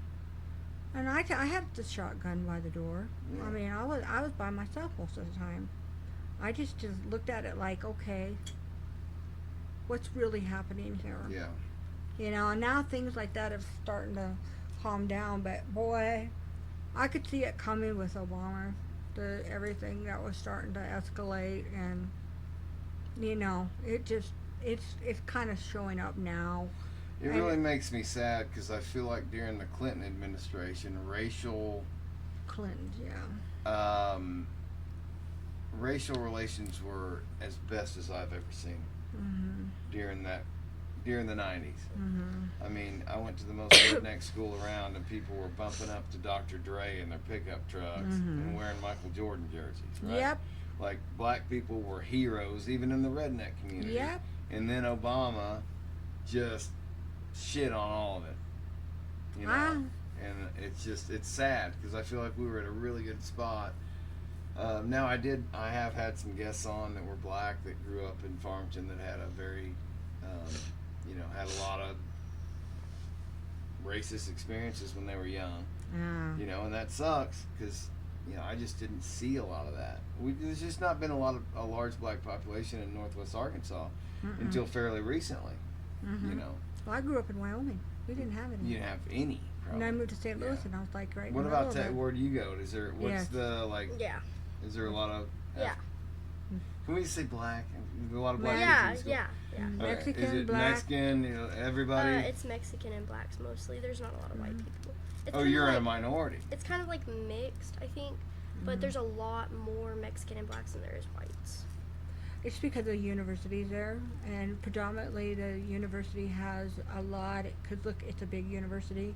They have a lot of talent there, and that draws all the. And it's not. And it's a cotton town, you know. It's a farming town. It's all old boys. It's all the old boys. The country kick, you know, the cowboys, this and that. I mean, but there was and it's like a major highway for the Hispanics, you know. I think it's just in general, we are starting now to see people now are calming down a little bit more about that, and that's good. We need that. But we do need America to start understanding. Hey, we want to help each other. We don't want to. Either Republican. My goal is not to take down a Democrat. My goal is to make this country better and to help my common citizen. I don't want to be called deplorable. Period. You don't deserve to be called. We don't. So, do you experience any racism toward yourself at school? So there's a school that I went to last year, which I won't say, the beginning of last year, and there was a teacher that, she was my math teacher, and she was like failing me, even though I was doing all of my classes right. I was getting all of my stuff, and I had to go to the principal about it, because, she would make racist comments about me. And there was this one day that I was at tutoring, and I had told her that I was going to tutoring, and she had saw me, and I told her to bring this stuff, because it was like, it's a big tutoring thing, like where all the classes get together, and then you sit at a certain table. They give you the work that the teachers left for you, so that they don't all have to be there. Okay. And so she was on her way going to get the work, and I was like, do you have any of my work? Like, just asking her, and she was like, no, and she like got mad at me and started yelling at me in the hallway, and then went back and got my work. And so she was like intentionally failing me, intentionally making me fail, so I was going to tutoring for her class, and she wouldn't even put my work in there. Because you were white? Because I was white. And she would make like racist comments, and she was like there's this one time I was talking about food, and I don't remember exactly what I said, but I was talking about like that my mom had made some food or something, and she was like us blacks season our food, you wouldn't know anything about that though. And like she would just like make racist comments for no reason, and like it's immature as well, because it's like it's unprofessional. Period. Yeah. And so this is a teacher. Yeah. And that was a predominantly black school that I was at, and that's I moved eventually, but did you see racism from the students or mostly from the staff? Oh yeah, from the students too. Yeah, horribly. Really? Yeah, horribly. Yeah, I was. What are we talking about here? It's horrible. It is. You want to talk about it? So there were some people that would just be like, I mean, like, okay, so there's this one guy that I had been talking to, and he was a black guy, right? Well, his family, like, we didn't work out because his family didn't like me because I was white. So the same shit that white people used to do to black people, you're experiencing now. Yeah. In 2025. Interesting. So their son was dating a white girl, and they weren't happy about it. We weren't allowed to hang out at school. Are you serious? We weren't allowed to be seen walking out of the doors together. Because of his parents? Because of his parents. Wow. Yeah. Were they wealthy? No. This is like a not even a low middle class neighborhood. This is like the most ghetto side of town possible. I was living in apartments that were getting shot up daily. Yep. Holy she lived in a shit. Tell me more. It was bad. So I lived in I don't know if I can say the apartments. Don't say any proper names. Yeah, okay, so I was living in these apartments on the east side of Lubbock, and everybody knows them. Like, everybody knows these apartments because they're the worst. Well, I was babysitting this little boy named Cornelius, and his mom had this crazy baby dad that was like in and out of jail, and he was horrible to her, basically. Well, I'm babysitting him at the moment, and I hear his mom coming up the stairs, and then I hear her just like falling down the stairs, right? And I go outside. She's pregnant, by the way. Like, not just to say anything, but she's pregnant. Like, so I go out there, and her baby dad's sitting at the top of the stairs with a gun, and she's pointing at her down, and he had pushed her down the stairs, and she was at the very bottom of the stairs just crying, and he shot her, and she passed away. You saw this? I saw this, and then he took Cornelius, and he went missing. So there's still missing posters all over town about him. You saw him shoot her? I saw him shoot her. My own apartment got shot up one time because there were these people across the street from us, in the neighborhood across the street, and they were just like firing a bunch of shots, like in the street, just like showering the street with the shots, and one went through my apartment. How are you just so calmly talking about this? I don't know. It was traumatic. It was really traumatic. Have you for just me. gotten normalized to this?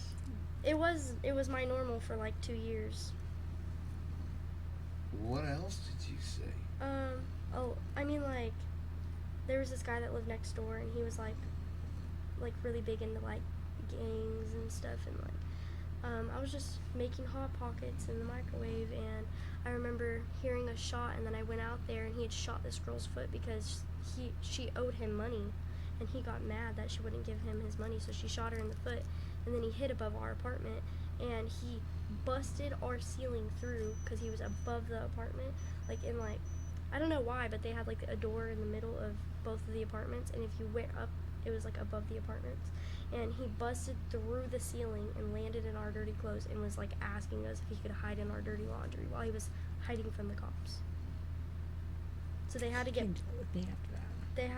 police dogs in there to find it. I don't even know what to say to that. Yeah, it's like crazy over there, and they're still up, and I'm really surprised that they're still up, because not just that, but the What's maintenance still there up? is horrible. The apartments. The apartments? I did a police report on the apartments when I was pulling her from the house, and I did a year of calls from the police department. I had a drone done and everything. There was an average of 144 calls a month at this apartment complex. 144 calls a month? At this apartment complex. That's like 4 calls a day. Yeah, it's horrible. And there was like... You still live here? No. No, they... On the whole opposite side of town, don't even go to that school no more. Yeah, no, it was horrible, Nope. like, genuinely. Yeah, it's been an interesting... God. This is what as a grandmother, this is what I have to hear, and I'm like, my daughter wasn't raised like that, and this my daughter chose And I was a life living with that my was, mom at the time. she was so. living with her Who do you mom, live with now? her dad. Yeah, he's not like my birth dad, but he's my dad. Yeah, he's the only dad she knows. Yeah, She And this doesn't is in know. Texas? She's never met her Yeah. real father. Lubbock, And this- Texas. And is this a good place for you? Yeah, You in a good spot? yeah. Good. Yeah, none of that stuff happens where I live. Okay. That was a mighty shocking story, you know. Like, Mhm. for somebody like me, like, to know. I mean, Yeah, it's crazy. over I there. continually am humbled on my own show. Like, I'm so blessed. Like, I When just you were haven't talking ex- about mental health, I was surprised she didn't tell you about it. She actually has spent time in the hospital because of stuff like this. 'Cause of mental health, losing yeah. losing my spouse, who was her greatest mentor, her father figure. Yeah, I found out He's- that my friend and my papa died on the same day. Like, and then I spiraled, and I attempted, and I ended up in the mental hospital. How So- did you attempt? I was gonna overdose. Was it And I a legitimate attempt or a cry for help? I don't know. I genuinely don't know. I was also cutting at the time. It was really horrible. I don't wish that upon anybody, but And what was going on during this period with the stuff you're So- talking about? so I had Is that when been you going were- through a breakup, and then the boy dated my best friend, and then a couple days after I found that out, I found out that a really close friend of mine had passed away, and then that same day I was at my friend's house, and I found out that my papa passed away, and that's when it all went bad. So you had a series of unfortunate events that just Yeah, it just, and that, sent you over the edge, basically. yeah, and I was living in those apartments at the time. Okay. I was going through all of that at the time. My mom had just divorced my dad not too long before. It was just It was a lot- mess. A lot of stuff was It happening. was a mess, and she's better now, but And I just moved. I believe I just moved from my Mimi's house as well. So I was like, I was with my mom in those apartments, and I was like trying to figure out where I was gonna live because my mom was leaving this dude. It was just. she was having a hard time dealing with losing my husband, and he was sick, and it was like she just I needed- couldn't she couldn't watch deal with him it. like She that. couldn't watch Yeah, it. And that was couldn't see okay. it. I didn't want her to see her only. Yeah, her mom took her back, but this kid has been through a lot. She's got a good heart on her, and she's got a good head on her. It's just I don't know whatever I would have been if I had been in her situation, in her shoes. I don't know if I could have been able to handle that. I don't know that I could have either. I'm proud of you, and I'm really sorry for what happened to you. Yes. I know this doesn't change anything, Yeah. but I'm real proud that you have a plan and that you are focused on your future. I Yes. certainly wasn't fucking focused on mine at your age. You seem to be handling things very well, and I'm proud of you. Thank you. If there's anything I can ever do for you, don't hesitate to ask. Yes, sir. I look forward to seeing where your future takes you. Yes. Thank you for coming on the show. Thank Hey, you. thank Be you. proud of this young lady. I am. She is.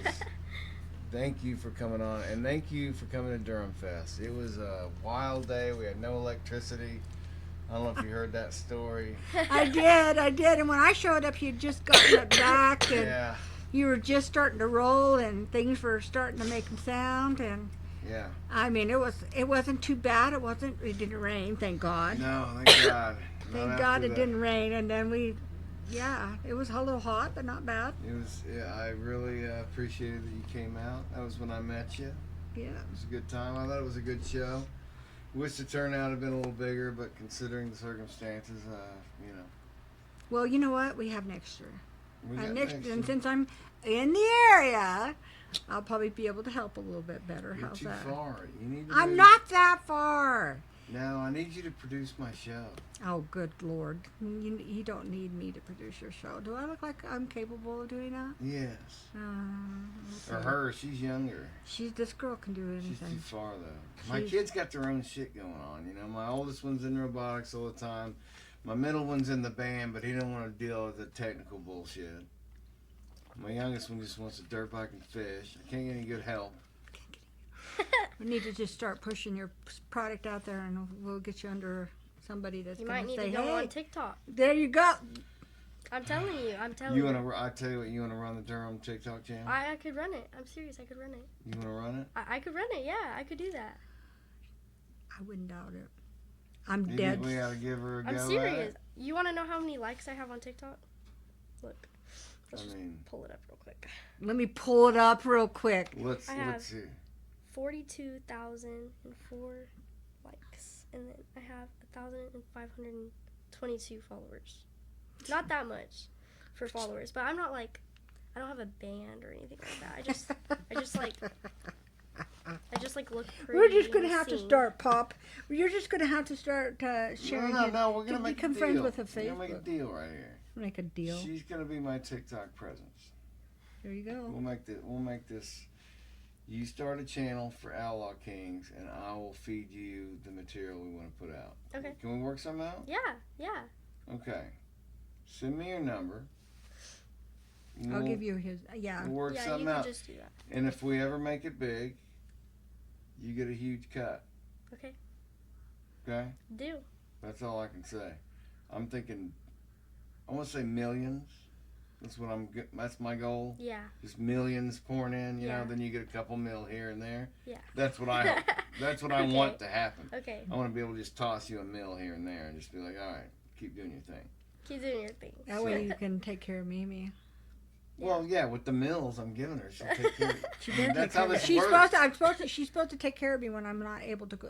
When I'm supposed to go to the nursing home, it's gonna be her home. I ain't going to no nursing home. Yeah. I told her Well, she's she'll gonna have a take me. $1 million home because with her TikToking, she's going to get my band That's right. out there. I'm gonna be out in the pool. Yeah. Don't drown in the pool. I won't. I'm a diver, so I won't drown. A diver? I'm a diver too. Holy diver. Uh-huh. You've been down to it. Holy diver. There we go. Gee. Oh my God! Oh, I what's haven't heard that in a becoming of while. me? Yeah. You know, my kids love Dio. Oh my God. I got lucky. My wife, I feel sorry for my wife, man. So when the kids were young. Poor girl. Poor girl. Let's not be too sympathetic. She can be a bitch. But when my kids were little, I love my wife. When my kids were little, mothers, He's like, wait, I gotta take that back. mothers, no, my wife won't watch this. Mothers are nurturing, you know, and like with a dad with a baby, like what am I gonna do? Throw this to a buddy? You know, you can't do anything with a baby. So I felt like a really shit dad when they were young. I was like, I don't know what I can do. I can read them books. I can do all this stuff, you know. That's okay. But she was just like loved every minute of it. She just loved holding them and loved nurturing them and singing to them, and such a great mother. And I was just like, I'm gonna go out, fucking do something, you know. Like, I just didn't get it. And then as Max and I started getting some connections, you know, then it was like, oh, now we're interested in kind of the same things. And then Walton and Theo, and now they're all 10 and above, and Julia's completely lost them. You know what I mean? Yeah, she's it's like they don't need to be cuddled and coddled anymore. Now they want to play GTA and football and ride dirt bikes and play music and like. Yeah, but there'll always be a mama's boy.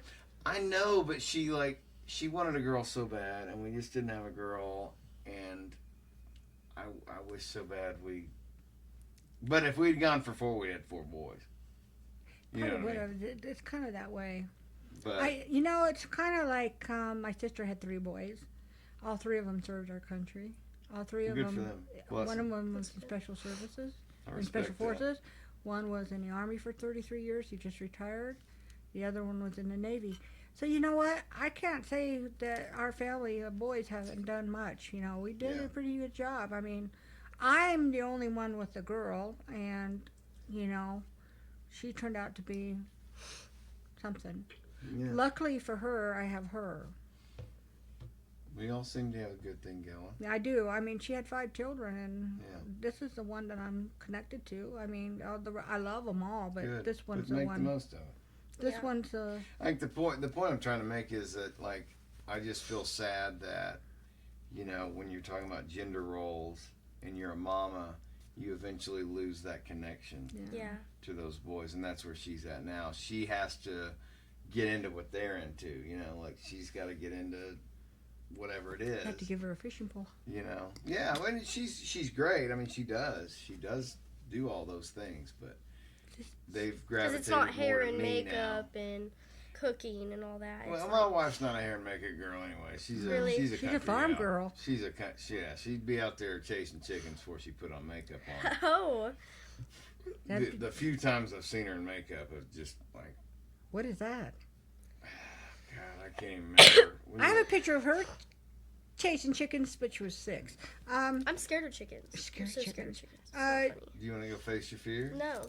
You want to go face your fears? She saw your chicken. She goes, I'm not Because don't we be can get you in scared. front of some chickens if No. you want to face those fears. Do you have any then. other animals other than those dogs? Is it just chickens and dogs? The snakes and turtles are gone, so I guess we got Snake? dogs, cats, and chickens, You have and cats? ducks. We Yeah, have a we cat have 2 cats too. in here. They're locked in the bedroom, but the door's open so they can go outside. Mhm. So it's not abusive. They're indoor, outdoor. So Yeah, I have 2 indoor cats, and then I have a ferret. you have a ferret? Everybody's so surprised when I tell them that. Well, no, ferrets are cool. You should have brought them on the podcast. I, Now I want to have your ferret on. all the God, way in but- Lubbock. He Yeah, ain't it's a riding tough- in my that's a car. tough He ain't ask. riding in my car all the way from Lubbock here. That's just a charger to go pick her up. That was Ship fun. him up here for a week. I'll take care of him. Okay. There you go. She's Well, like, I ain't doing actually- that shit. I'm actually getting rid of him right now.